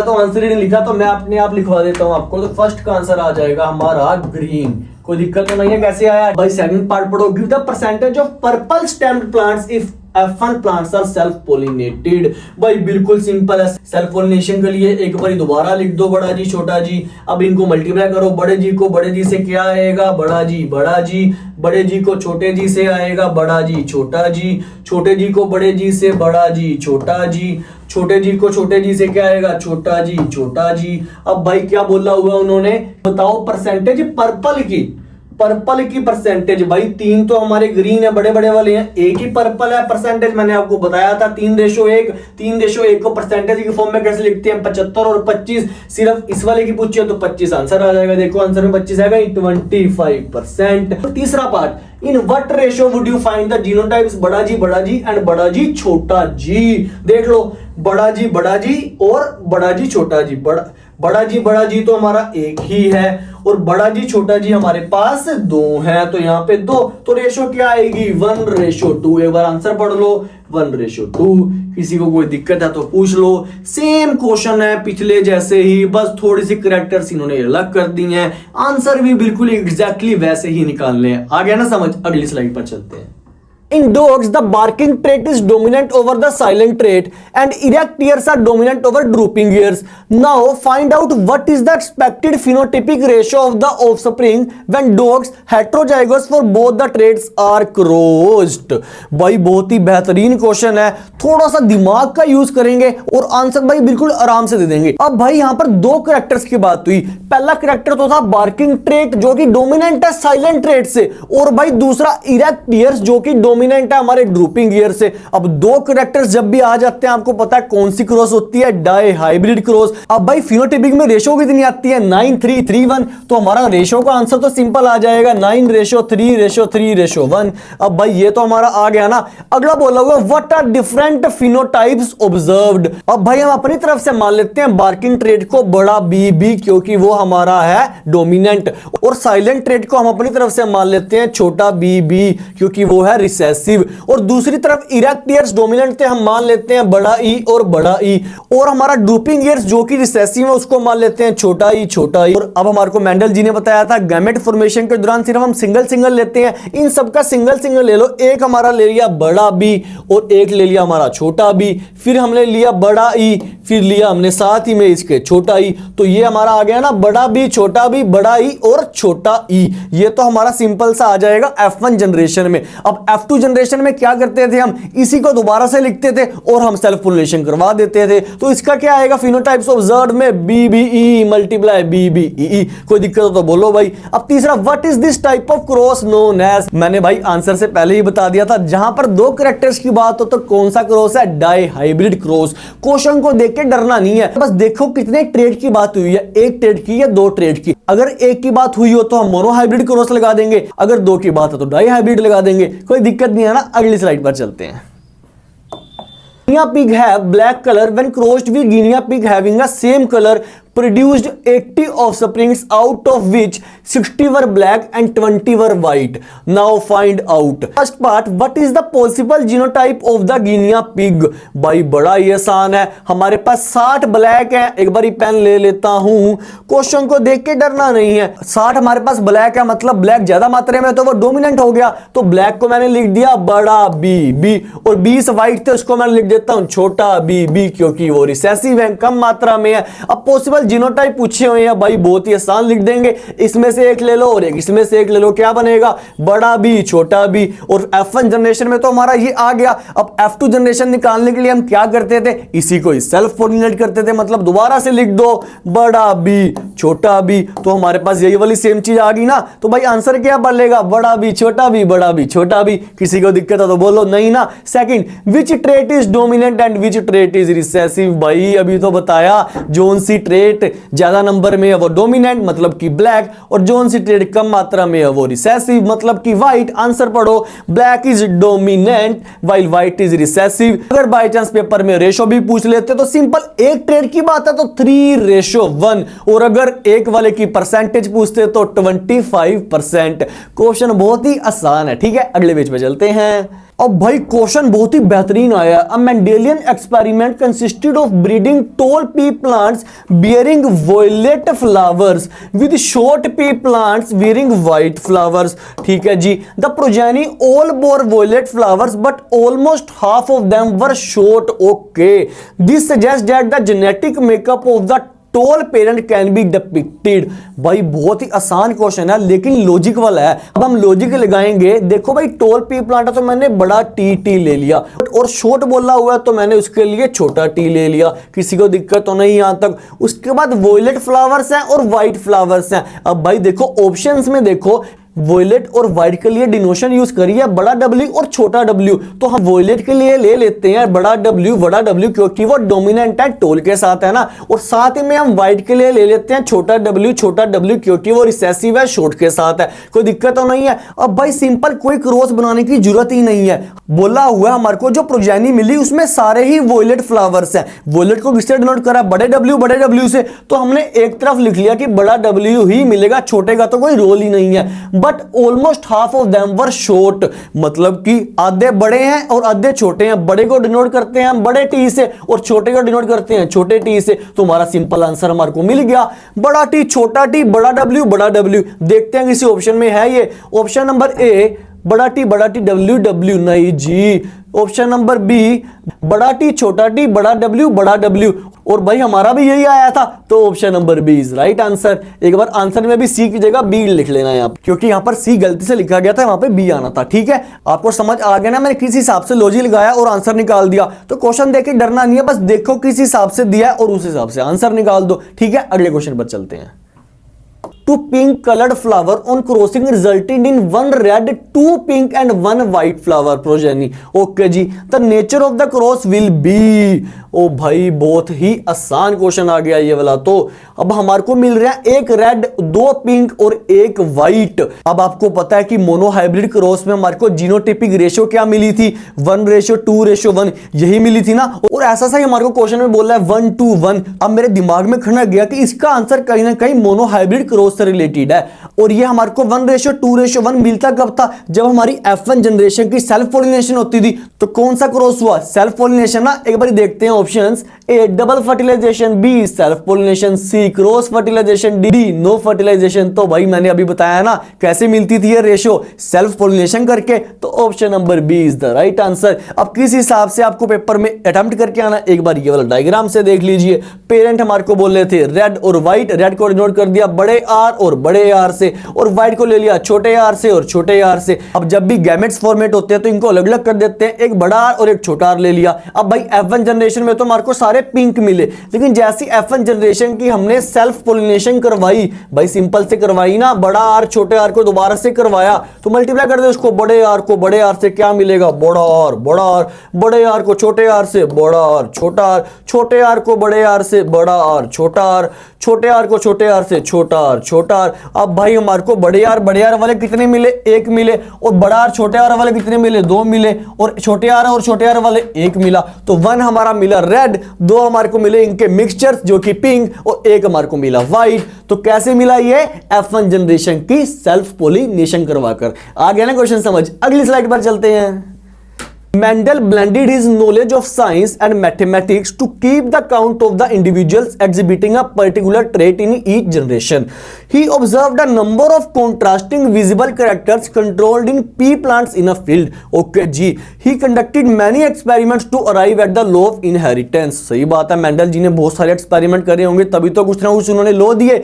ओके, पूछा क्या हुआ क्वेश्चन में, ए what do the F1 progeny of tall plants with round seeds and short plants with wrinkled seeds look like? B name the recessive traits in above case. Okay जी, C part में बोला type of the new combination of plants obtained in the F2 progeny along with their ratio if F1 progeny was allowed to self pollinate. Okay जी, मेरे question तो समझ आ गया। अब answer पे चलते हैं। अब यहां पर दो करेक्टर की बात करी है, tall plants with round seeds और दूसरा short plants with wrinkled seeds. एक तो हमारी हाइट की बात हुई टॉल और शॉर्ट, और एक हमारी शेप की बात हुई राउंड और रिंकल्ड। तो दो कैरेक्टर्स हो गए, मतलब कौन सी क्रॉस है, डाई हाइब्रिड क्रॉस। अब मैं अपनी तरफ से क्या करता हूं, टॉल वाले को मानता हूं बड़ा टी, ठीक है जी, और शॉर्ट वाले को मान लेते हैं छोटा टी। अब राउंड हमारा टॉल के साथ है, मतलब डोमिनेंट है ना, तो बड़ा आर और बड़ा आर, रिंकल्ड हमारा छोटा आर और छोटा आर। अब भाई F1 जनरेशन में जब गैमेट फॉर्मेट होते हैं तो हम सिंगल लेते हैं ना, तो बड़ा टी, छोटा टी, बड़ा आर और छोटा आर। हमारी F1 जनरेशन तो हमारे को यही मिलेगी। अब F2 निकालने के लिए हम क्या करते हैं, इसी को सेल्फ पोलिनेट करवाते हैं।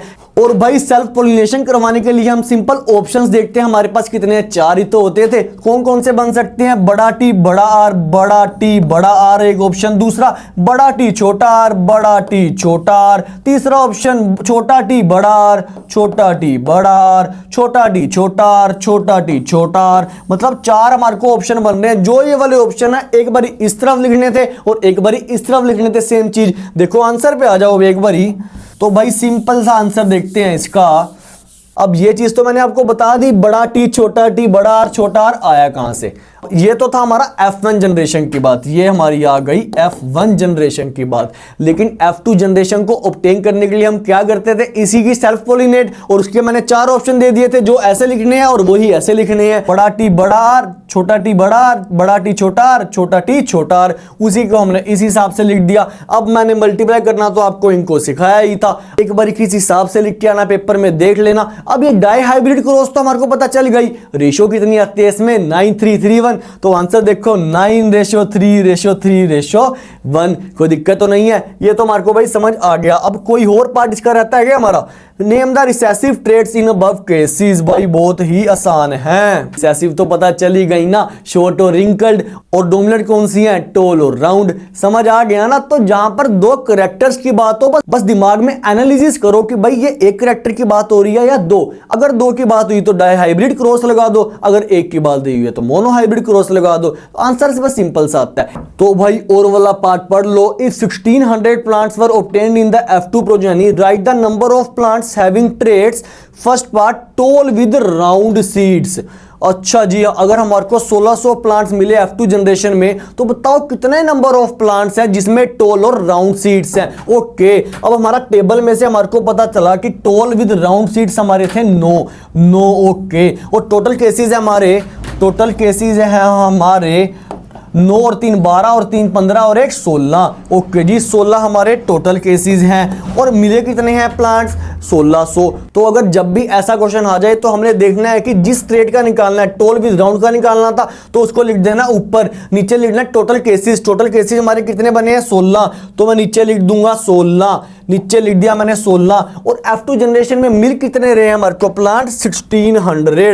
1600। तो मैंने यहां पे मल्टीप्लाई कर दिया 1600 से, जो कटता था काट दिया, 100 आ गया यहाँ पे, 9 × 100 900। तो टोल विद राउंड सीड्स का आंसर हमारे पास आ गया 900। कोई दिक्कत तो नहीं है। और कुछ पूछा है इसमें, सेकंड पार्ट में पूछा है short with wrinkled seeds. Short with wrinkled seeds हमारे पास कितने हैं? 1। अब 1 आ गया, मैंने आपको बताया इसे सोल्व करना कैसे करते हैं। जोन से ट्रेड के नंबर ऑफ प्लांट्स पूछे हैं उसे ऊपर अपॉन में टोटल केसेस और मल्टीप्लाई बाय हमारे को F2 जनरेशन में मिले हैं, तो F2 जनरेशन में 1600 थे, तो मैंने डिवाइड कर दिया इनको, हमारे पास आंसर आ गया 100।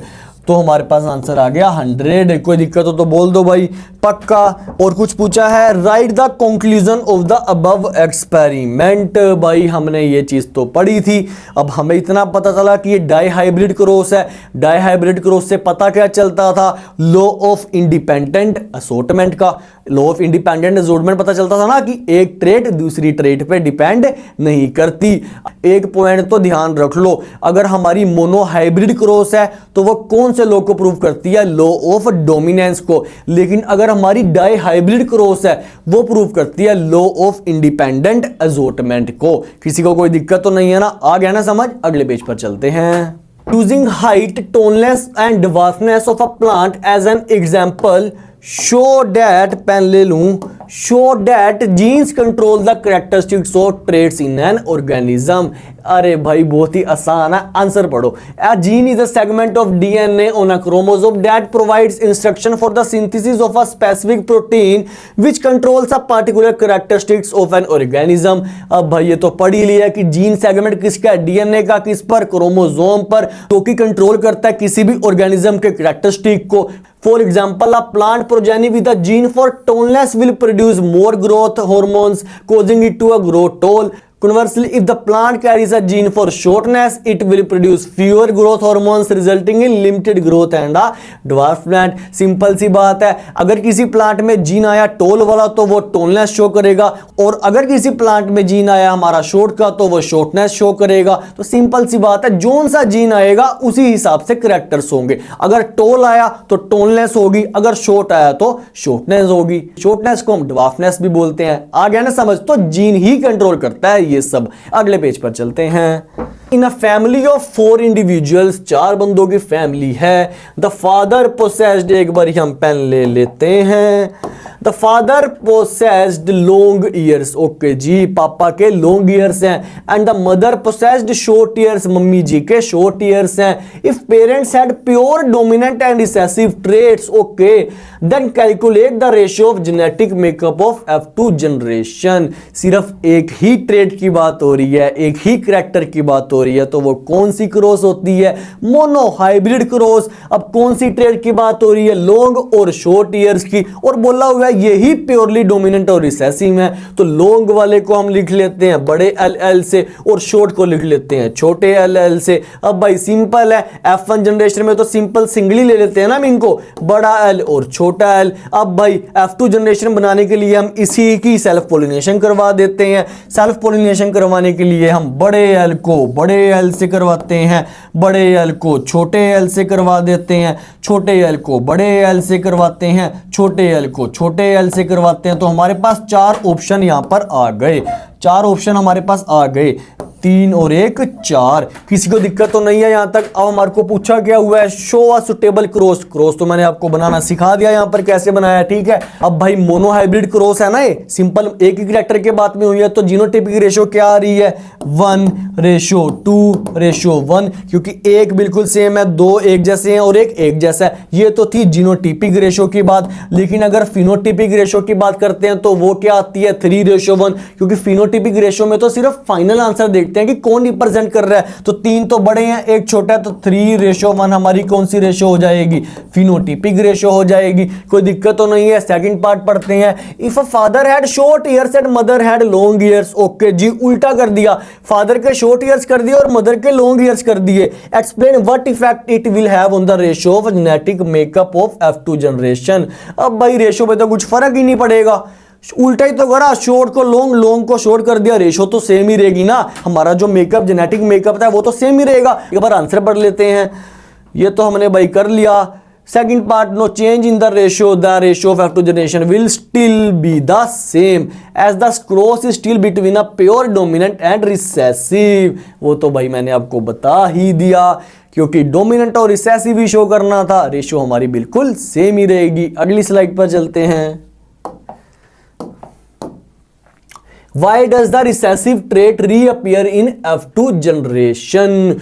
कि जो रिसेसिव ट्रेट F1 में छुप गई थी वो F2 जनरेशन में दोबारा से कैसे आ गई? आंसर पढ़ो। According to Mendel's law of segregation the alleles separate during gamete formation and then randomly combined during fertilization. अब मेंडल जी ने हमारा लॉ ऑफ सेग्रीगेशन दिया था ना।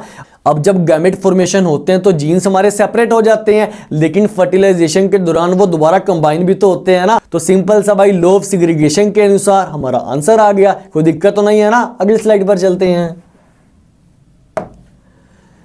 Question: in a Mendelian dihybrid cross, the probability of getting seeds with genotype बड़ा R छोटा y छोटा y। अब हमने डाइहाइब्रिड क्रॉस की रेशो तो निकाल ली थी, ये टेबल आपके सामने है। बोला हुआ कि प्रोबेबिलिटी निकाल लो, बड़ा R छोटा y छोटा y। अब भाई प्रोबेबिलिटी का फॉर्मूला फेवरेबल अपॉन में टोटल आउटकम्स। फेवरेबल कितने हैं हमारे? बड़ा R छोटा y छोटे y। वाले देखो कितने हैं हमारे पास, बड़ा R छोटा बड़ा, एक तो ये मिल गया और दूसरा हमारे को मिल गया ये, उसके अलावा कोई भी नहीं है। तो फेवरेबल तो हमारे पास आ गए 2 और टोटल कितने बनते हैं? ये 16, 9, 3, 3, 1 है ना। 9 और 3 12, 12 और 3 15 और 1 16, तो 2/16 आंसर। किसी को दिक्कत है तो पूछ लो। तो भाई क्वेश्चन आएंगे इसी में से ही, बस थोड़ा सा कंफ्यूज कर देंगे आपको कि प्रोबेबिलिटी निकाल लो, रेशो निकाल लो, परसेंटेज बताओ। तो डरना नहीं है, ठीक है भाई, अपना दिमाग यूज करना है और आंसर निकाल देना है। अगली स्लाइड पर चलते हैं। Rule on which inheritance is based. कौन कौन से रूल पर इनहेरिटेंस बेस करती है, पहले पढ़ते हैं। इनहेरिटेंस, अब भाई मैं पेन ले लूं, पहले मैंने पेन ले लिया। Okay, inheritance is based on Mendel's law of inheritance which include the law of dominance, the law of segregation and the law of independent assortment. Okay, this rules explain how genetic traits are passed from parents to offspring through discrete units, मतलब genes के थ्रू, which separate during gamete formation and may combine independently of other traits. Note, each trait is influenced by both paternal and maternal DNA। तो भाई कहने का मतलब है जो रूल्स हैं इनहेरिटेंस के वो मेंडल के लॉस पे ही बेस करते हैं। कौन से लॉस पे? Law of segregation, law of dominance और लॉ ऑफ इंडिपेंडेंट असॉर्टमेंट पर। अब भाई मेंडल जी ने बताया था ना कि गैमेट्स फॉर्मेशन के दौरान जो जीन्स हैं वो अलग अलग हो जाते हैं, लेकिन फर्टिलाइजेशन के दौरान वो दोबारा से कंबाइन हो जाते हैं और एक ट्रेट दूसरे ट्रेट पर डिपेंड नहीं करता। वैसे ही सेम रूल है हमारे इनहेरिटेंस के भी। और भाई एक और बात, जो ट्रेट है ना वो मैटरनल और पैटर्नल दोनों के डीएनए पे डिपेंड करता है। मैटरनल का मतलब मदर और पैटर्नल का मतलब फादर, मतलब मम्मी और पापा दोनों के जीन्स पे डिपेंड करती है ट्रेट। यहां बच्चे कंफ्यूज हो जाते हैं मैटरनल और पैटर्नल में। आप एक बार लिख लो, पैटर्नल का मतलब फादर और मैटरनल का मतलब mother.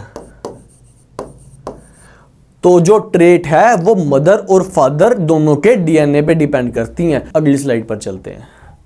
Basic features of mechanism of inheritance. अब भाई इनहेरिटेंस का मैकेनिज्म के फीचर्स पढ़ते हैं। पहला point, characters are controlled by genes. जो कैरेक्टर्स हैं वो कौन कंट्रोल करता है? Genes. Second point, each gene controls one character.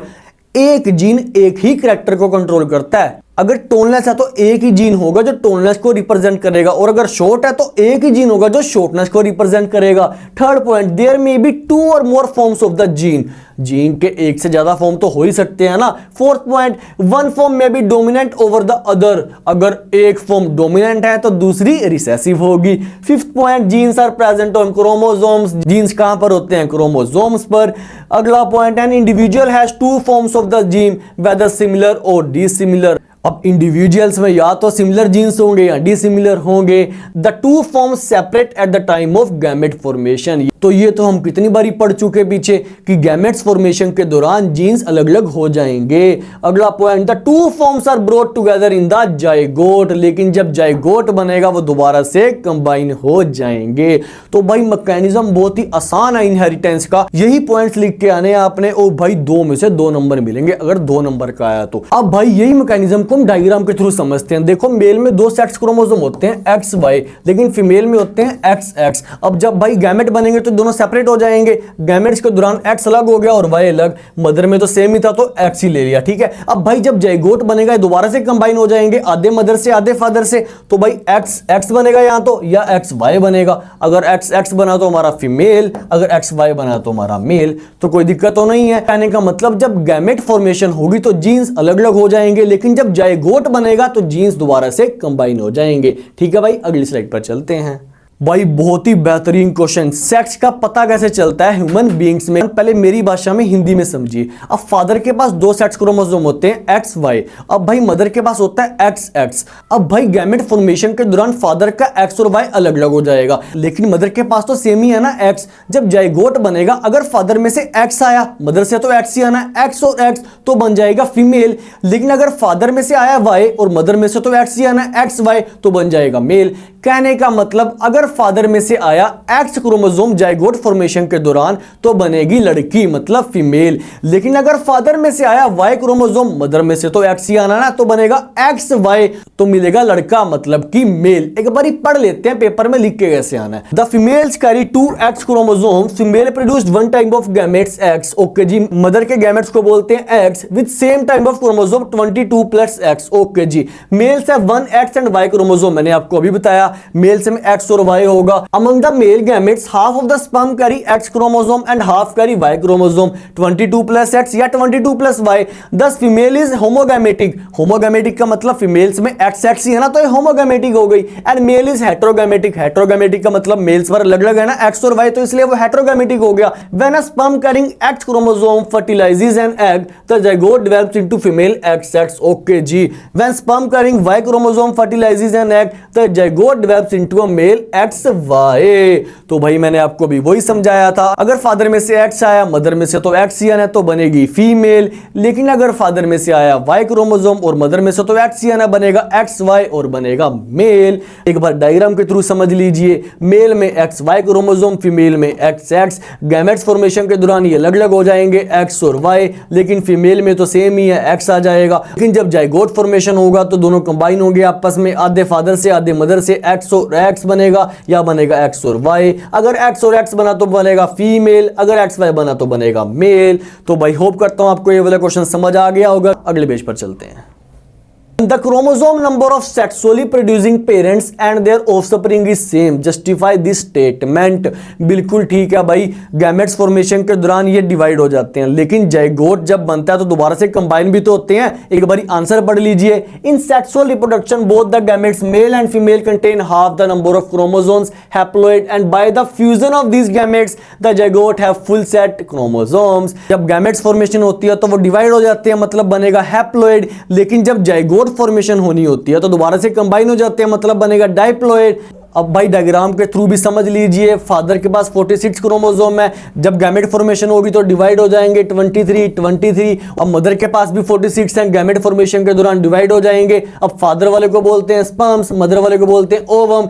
जब जाइगोट बनेगा तो स्पर्म और ओवम आपस में कंबाइन हो जाएंगे, तो कितने नंबर ऑफ क्रोमोसोम मिलेंगे? 23 23 46। तो भाई कहने का मतलब जितने पापा में क्रोमोसोम्स थे 46, जितने मम्मी में थे 46, तो भाई चाइल्ड में भी कितने आए? 46। गैमेट फॉर्मेशन के दौरान क्या बनेगा? बनेगा हैप्लॉइड जब वो डिवाइड हो जाएंगे, लेकिन जब जाइगोट बनेगा तो वो आपस में कंबाइन हो जाएंगे तो बन जाएंगे 46। तो कहने का मतलब chromosome number of sexually producing parents and offspring is same. कोई दिक्कत तो नहीं है, ऐसा ही डायग्राम और यही सब लिख के आना, पूरे नंबर मिलेंगे। अगली स्लाइड पर चलते हैं। बहुत ही बेहतरीन question, how is the equal genetic contribution of male and female parents ensured in the progeny. भाई कहने का मतलब मेल और फीमेल का इक्वल कंट्रीब्यूशन कैसे स्टोर हो जाता है प्रोजेनी में। अब एक बार आंसर पढ़ लीजिए, equal genetic contribution of male and female ensured in the progeny through inheritance of equal number of chromosomes, क्योंकि इक्वल नंबर ऑफ क्रोमोसोम्स आते हैं दोनों में से,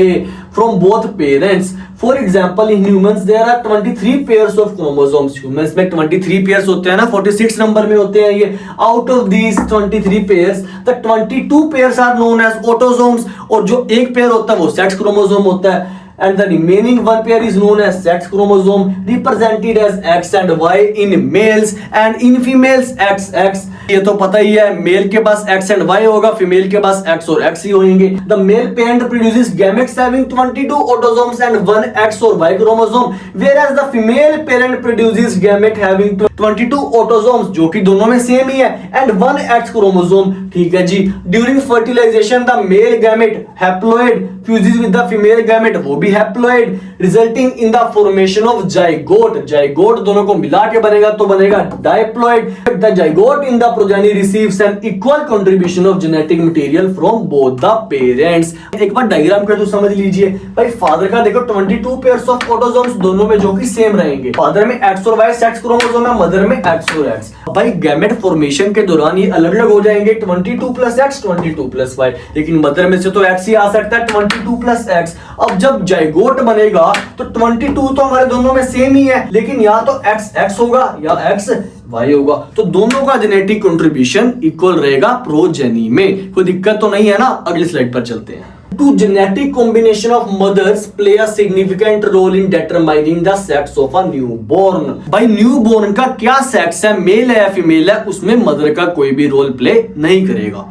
सिंपल सी बात है, मदर में तो सेम ही क्रोमोसोम है X और X, लेकिन फादर में X और Y है, मदर में सेम है तो X ही आएगा ना। अगर फादर में से X आया तो X और X दोनों कंबाइन होकर क्या बनेगा, XX, जो कि लड़की बनेगी। लेकिन अगर फादर में से Y आया, X और Y कंबाइन करके बनेगा XY, जो कि मेल होगा। एक बार आंसर पढ़ लीजिए। No, because mothers have a pair of X chromosomes, all children will inherit an X chromosome from their mother regardless of whether they are boys or girls। तो मदर का कोई भी रोल प्ले नहीं करेगा sex determination में। Second part, in human beings the statistical probability of getting either a male or female child is 50-50, give a suitable explanation। अब simple सी बात है यार, अगर फादर में से X क्रोमोसोम आया तो भाई लड़की होगी, अगर फादर में से Y क्रोमोसोम आया तो लड़का होगा, तो प्रोबेबिलिटी दोनों की 50-50 रही ना। एक बार आंसर पढ़ लो। The sex of an infant is determined by the type of sex chromosome contributed by the male gamete। Since the ratio of male gamete containing X chromosome and those containing Y chromosome is 50-50,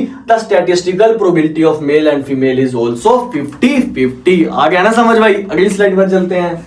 Sex determination mechanism vary among different animal species। Okay जी, describe to different methods of sex determination in animals with suitable example। हाँ भाई, sex determination का तरीका अलग अलग organism में अलग अलग होता है। ठीक है भाई, आंसर पढ़ो। Yes, sex determination mechanisms very dramatically across species. Okay जी, दो डिफरेंट मेथड्स भी पूछे थे। जेनेटिक सिस्टम जैसे हमारे में XX XY, एनवायरमेंटल फैक्टर्स जैसे टेंपरेचर के भी आपको पता चलेगा वो होता है रेप्टाइल्स में। तीसरा भाई सोशल फैक्टर्स जैसे कि हमारा फिश और स्नेल्स में होता है। तो कहने का मतलब सेक्स डिटरमिनेशन अलग अलग ऑर्गेनिज्म में अलग अलग तरीके से पता चलता है। ठीक है भाई, जैसे रेप्टाइल्स में टेंपरेचर चेंज में, तो भाई सोशल फैक्टर्स किसमें, जो कि स्नेल्स और फिशेस में, लेकिन हमारे में जेनेटिक कॉन्स्टिट्यूशन से। आगे समझ। अगली स्लाइड पर चलते हैं। In humans, how many chromosomes are present in a zygote and in each gamete? भाई जाइगोट में तो सारा कुछ कंबाइन हो जाता है, मतलब 46, और गैमेट में अलग अलग होता है, तो मतलब 46 का आधा कितना होएगा, 23। 46 इन जायगोट एंड 23 इन गैमेट। कोई दिक्कत तो नहीं है। क्वेश्चन आया भाई, assertion DNA is the hereditary material in most organism. बिल्कुल ठीक है। Reason, DNA stores genetic information that can be pass to the next generation. हाँ जी भाई, डीएनए एक हेरिडिटरी मटेरियल है। क्यों? क्योंकि उसमें क्या होता है, जेनेटिक इंफॉर्मेशन होती है जो पास होती है पेरेंट्स से ऑफस्प्रिंग में, है ना भाई। तो आंसर बोथ आर करेक्ट और एक्सप्लेन भी बढ़िया कर रहा है उसे। Answer A, both are correct and correctly explained. कोई दिक्कत तो नहीं है। अगली स्लाइड पर चलते हैं। Assertion, tallness of a pea plant is controlled by an enzyme. Okay, reason, the gene for that enzymes makes proteins which help the plant to be tall. भाई बिल्कुल ठीक है। असर्शन, जो टोनलेस है वो कौन कंट्रोल करता है? एंजाइम करता है। तो जो सा जीन उस एंजाइम में है वो वाला प्रोटीन दे रहा है उसे, जिससे कि वो टोल हो जाए। हाँ भाई बिल्कुल ठीक है, वो उसे करेक्टली एक्सप्लेन भी कर रहा है। एक बार आंसर पे आ जाओ। Answer A, both are correct and correctly explained. अगले पार्ट पे, assertion, in reptiles the temperature at which the fertilized eggs are kept decides the sex of the offspring. अभी मैंने पिछली स्लाइड्स में बताया था, रेप्टाइल्स में टेंपरेचर के बिहाफ पे पता चलता है कि कौन सा सेक्स है, ठीक है। अब reason, sex is not genetically determined in some animals. मैंने अभी आपको पिछली स्लाइड्स पे बताया था कि कई ऑर्गेनिजम्स में तो जेनेटिकली पता चलता है, जैसे कि हमारे में, लेकिन कईयों में टेंपरेचर के बिहाफ पे पता चलता है या किसी और फैक्टर से पता चलता है। तो दोनों चीजें एक्सप्लेन हो रही है ना बढ़िया। असर्शन भी सही है, रीजन भी सही है, और उससे एक्सप्लेन भी बढ़िया कर रहा है वो। आंसर पढ़ लो। Correct option is A. Both assertion A and reason R is true, and reason R is the correct explanation of A. कोई दिक्कत तो नहीं है ना? आगे ना समझ। अगले पेज पे चलते हैं। The new species may be formed if, new species कब बनेगी? पहला part, DNA undergo significant changes in germ cell. Okay जी, पेन ले लेता हूं। Second part, chromosome number changes in the gamete. बिल्कुल ठीक। Third, there is no change in the genetic material. Fourth, mating does not take place. भाई simple सी बात है यार, न्यू स्पीसीज कब बनेगी? जब डीएनए में कुछ ना कुछ चेंज होगा या जब क्रोमोसोम नंबर चेंज होंगे। इन दोनों पे तो वो डिपेंड ही नहीं करता ना। तो आंसर आ जाएगा हमारा ए पार्ट, जिसमें हमारा फर्स्ट और सेकंड बिल्कुल सही है। कोई दिक्कत तो नहीं है। सेकंड पार्ट पढ़ो इसका। Assertion, sex is determined by different factors in various species. बिल्कुल ठीक है, सेक्स हमारा अलग अलग स्पीसीज में अलग अलग फैक्टर से डिपेंड होता है। Reason, in human being the sex of the child depends on whether the paternal chromosome is X and Y. Reason भी बिल्कुल ठीक है। ह्यूमंस में कैसे पता चलेगा सेक्स का? कौन सा क्रोमोसोम फादर से आया, ऐसे पता चलेगा ना। फादर का मतलब पैटर्नल से आया है। तो भाई देखो दोनों सही है, असर्शन भी सही है, रीजन भी सही है, लेकिन भाई रीजन का कुछ असर्शन से मैच नहीं हो रहा है। सही है तो भाई सिंपल आंसर है B, both are correct but not correctly explained. कोई दिक्कत तो नहीं है ना। ओके, अगली स्लाइड पर चलते हैं। Assertion, the number of chromosomes in a cell and in a germ cell is not same in any species. Okay जी। Reason, when two germ cell combine they restore the normal number of chromosomes in a species. बिल्कुल ठीक है भाई। Sales तो हमारे diploid होते हैं ना, डबल की फॉर्म में होते हैं, लेकिन जो हमारा जर्म सेल है वो हमारा हैप्लॉइड होता है, या तो स्पर्म की फॉर्म में होता है या एग की फॉर्म होता है। ठीक है भाई, रीजन पढ़ते हैं इसका। When two germ cells combine, they restore the normal number of chromosomes in a species. Reason भी बिल्कुल ठीक है। जब दो जर्म सेल्स को कंबाइन कर लेते हैं तो नंबर ऑफ क्रोमोसोम सेम आ जाते हैं, लेकिन भाई असर्शन को एक्सप्लेन नहीं कर रहा है बढ़िया, क्योंकि उसमें तो ये लिखा होना चाहिए था ना, जो हमारा जर्म सेल है वो हैप्लॉइड होता है और जो हमारे सेल्स हैं वो डाइप्लॉइड होते हैं, लेकिन उसमें ये नहीं लिखा। तो कहने का मतलब ए और बी दोनों सही है, लेकिन भाई जो रीजन है वो अच्छी तरह एक्सप्लेन नहीं कर रहा। आंसर पढ़ो एक बारी। Option B is correct, explanation भी पढ़ लो। In sexually reproducing species cells having a full set of chromosome diploid, मैंने आपको बता दिया। While germ cells, sperms and egg, germ cell हमारे स्पर्म्स या एग की फॉर्म में होंगे, हैव हाफ द नंबर, मतलब हैप्लॉइड नंबर में। During fertilization two haploid germ cells combine to restore the diploid chromosome number in the zygote. तो कहने का मतलब है option number B is the correct answer. अगली स्लाइड पर चलते हैं। In snails individuals can begin life as male and depending on environmental conditions they can become female as they grow. This is because भाई बिल्कुल same है ना। Snell's में मैंने बताया था वो किस फैक्टर पे डिपेंड करता है? एनवायरमेंटल फैक्टर पे। जेनेटिकली डिटरमाइंड नहीं होता ना स्नेल्स में। तो ऑप्शन देखो एक बारी। Male snails have dominant genetic makeup. Okay, B part, female snails have dominant genetic makeup. C, expression of sex chromosomes can change in a snails lifetime. No. D, sex is not genetically determined in snails. वही बात है, environmental factor factors पे depend होता है, genetically determined नहीं होता। तो option number D, एक बार एक्सप्लेनेशन भी पढ़ लो। Snail sex determination can be influenced by environmental factors rather than being strictly genetically determined। आ गया ना समझ? अगली स्लाइड पर select the statements that describe characteristics of a genes। भाई हमारे को स्टेटमेंट्स दिए हैं और बताना है कि जीन्स के कैरेक्टरिस्टिक्स कौन कौन से हैं। पहला point, genes are specific sequence of bases in a DNA molecule. तो बिल्कुल ठीक है भाई, ये डीएनए का एक स्पेसिफिक सीक्वेंस है। Second, a gene does not code for proteins. भाई गलत, प्रोटीन तो स्टोर करते हैं ना वो। Third point, in individuals of a given species a specific gene is located on a particular chromosome। बिल्कुल ठीक बात है, क्रोमोसोम पे एक स्पेसिफिक जीन ही होता है। Fourth point, each chromosome has only one gene. गलत, एक क्रोमोसोम पे एक से ज्यादा भी जीन हो सकते हैं। तो पहला और तीसरा हमारा ठीक है, तो ऑप्शन देख लो। ए फर्स्ट एंड टू गलत हो गया। बी फर्स्ट एंड थर्ड, तो भाई first and third is the right answer. कोई दिक्कत हो तो बोल लो। अगला पार्ट पढ़ो, अ trait in an organism is influenced by. अब ट्रेट तो भाई दोनों पे डिपेंड होती है, पैटर्नल और मैटरनल पे, है ना। तो ऑप्शन देखो, ए पैटर्नल डीएनए ओनली गलत, मैटरनल डीएनए ओनली गलत। सी भाई ई नहीं लिखना है, सी आना है। Both maternal and paternal DNA बिल्कुल ठीक। भाई मैटरनल और पैटर्नल दोनों पे होती है ना। तो भाई एक बार आप आंसर में भी करेक्शन कर लेना, सी आएगा इसका, ठीक है। बी हटा के सी कर लेना, ठीक है, कोई दिक्कत तो नहीं है। अगली स्लाइड पर आते हैं। Explain how sexual reproduction give rise to more variable variations than asexual reproduction। हाँ भाई सिंपल सी बात है, सेक्सुअल में वेरिएशंस ज्यादा होती है ना। अब ऐसा होता क्यों, एक बार देखते हैं आंसर। वेरिएशंस अकर ड्यूरिंग सेक्सुअल रिप्रोडक्शन में बी ड्यू टू। भाई सेक्सुअल रिप्रोडक्शन में जो वेरिएशंस आते हैं वो क्यों आते हैं, एक बार देखो। पहला point, separation of homologous chromosomes by chance only during gamete formation. Gametes formation के दौरान जो क्रोमोसोम सेपरेट होते हैं उसकी वजह से भी आ सकते हैं। Second point, crossing over recombination of homologous chromosome. भाई जब क्रॉसिंग होती है, रिकॉम्बिनेशन होता है क्रोमोसोम का, तब भी आ सकते हैं changes. Third point, fertilization of gametes to form zygote. जब गैमेट्स आपस में कंबाइन होते हैं फर्टिलाइजेशन के दौरान, तो जाइगोट जब बनता है तब भी चेंजेस आ सकते हैं। Fourth point, error during DNA कॉपिंग। तो भाई डीएनए कॉपिंग के दौरान एरर्स भी आ सकते हैं, इसकी वजह से भी चेंज हो सकता है ना, ठीक है। ये भाई 4 पॉइंट्स आपको याद रखने हैं। But in asexually reproducing organism, only errors during DNA copying can cause variations। अब भाई asexual reproduction में सिर्फ जो वेरिएशन आते हैं वो DNA copying की एरर की वजह से आते हैं, लेकिन भाई सेक्सुअल रिप्रोडक्शन में जो वेरिएशन आती है वो इतने सारे फैक्टर्स पे डिपेंड करती है, ठीक है। अगली स्लाइड पर चलते हैं। Beside humans, which organisms have genetic basis? तो भाई क्वेश्चन बहुत ही बेहतरीन है। ह्यूमंस के अलावा कौन से ऑर्गेनिजम्स में जेनेटिक बेसिस होता है? तो भाई सिंपल है, कैट में, लोयन में, मंकी में, या जितने भी मैमल्स होते हैं। आंसर पढ़ लो, कैट, लोयन, मंकी, डॉग या ऑल मैमल्स, ठीक है भाई, कोई भी लिखाना। अगला question, why do all the gametes formed in human females have an X chromosome? भाई फीमेल्स में एक्स क्रोमोसोम ही क्यों होते हैं, एक बार आंसर पढ़ लो। Human females have 2 X chromosomes called sex chromosome, जो कि हम पीछे पढ़ आए हैं। During meiosis at the time of gamete formation, 1 X chromosome enters each gamete, hence all the gamete possess an X chromosome। तो जब भाई मायोसिस होती है तो सिर्फ एक्स क्रोमोसोम ही एंटर होता है गैमेट में, तो भाई इसीलिए फीमेल्स में सिर्फ एक्स क्रोमोसोम ही पाए जाते हैं, ठीक है भाई। अगले स्लाइड पर चलते हैं। Mendel observed a contrasting trait in relation to position of flowers mentioned and trait। भाई position of flowers तो दो ही होती है ना, या तो टर्मिनल या एक्सियल। टर्मिनल हमारी रिसेसिव होती है, एक्सियल हमारी डोमिनेंट होती है। मैं आपको वो टेबल दिखाया था ना जिसमें इतने सारे फीचर्स बताए थे मेंडल जी ने, कौन सा डोमिनेंट है, रिसेसिव है, बस उसी में से क्वेश्चन आ गया, ठीक है। अगला क्वेश्चन पढ़ते हैं।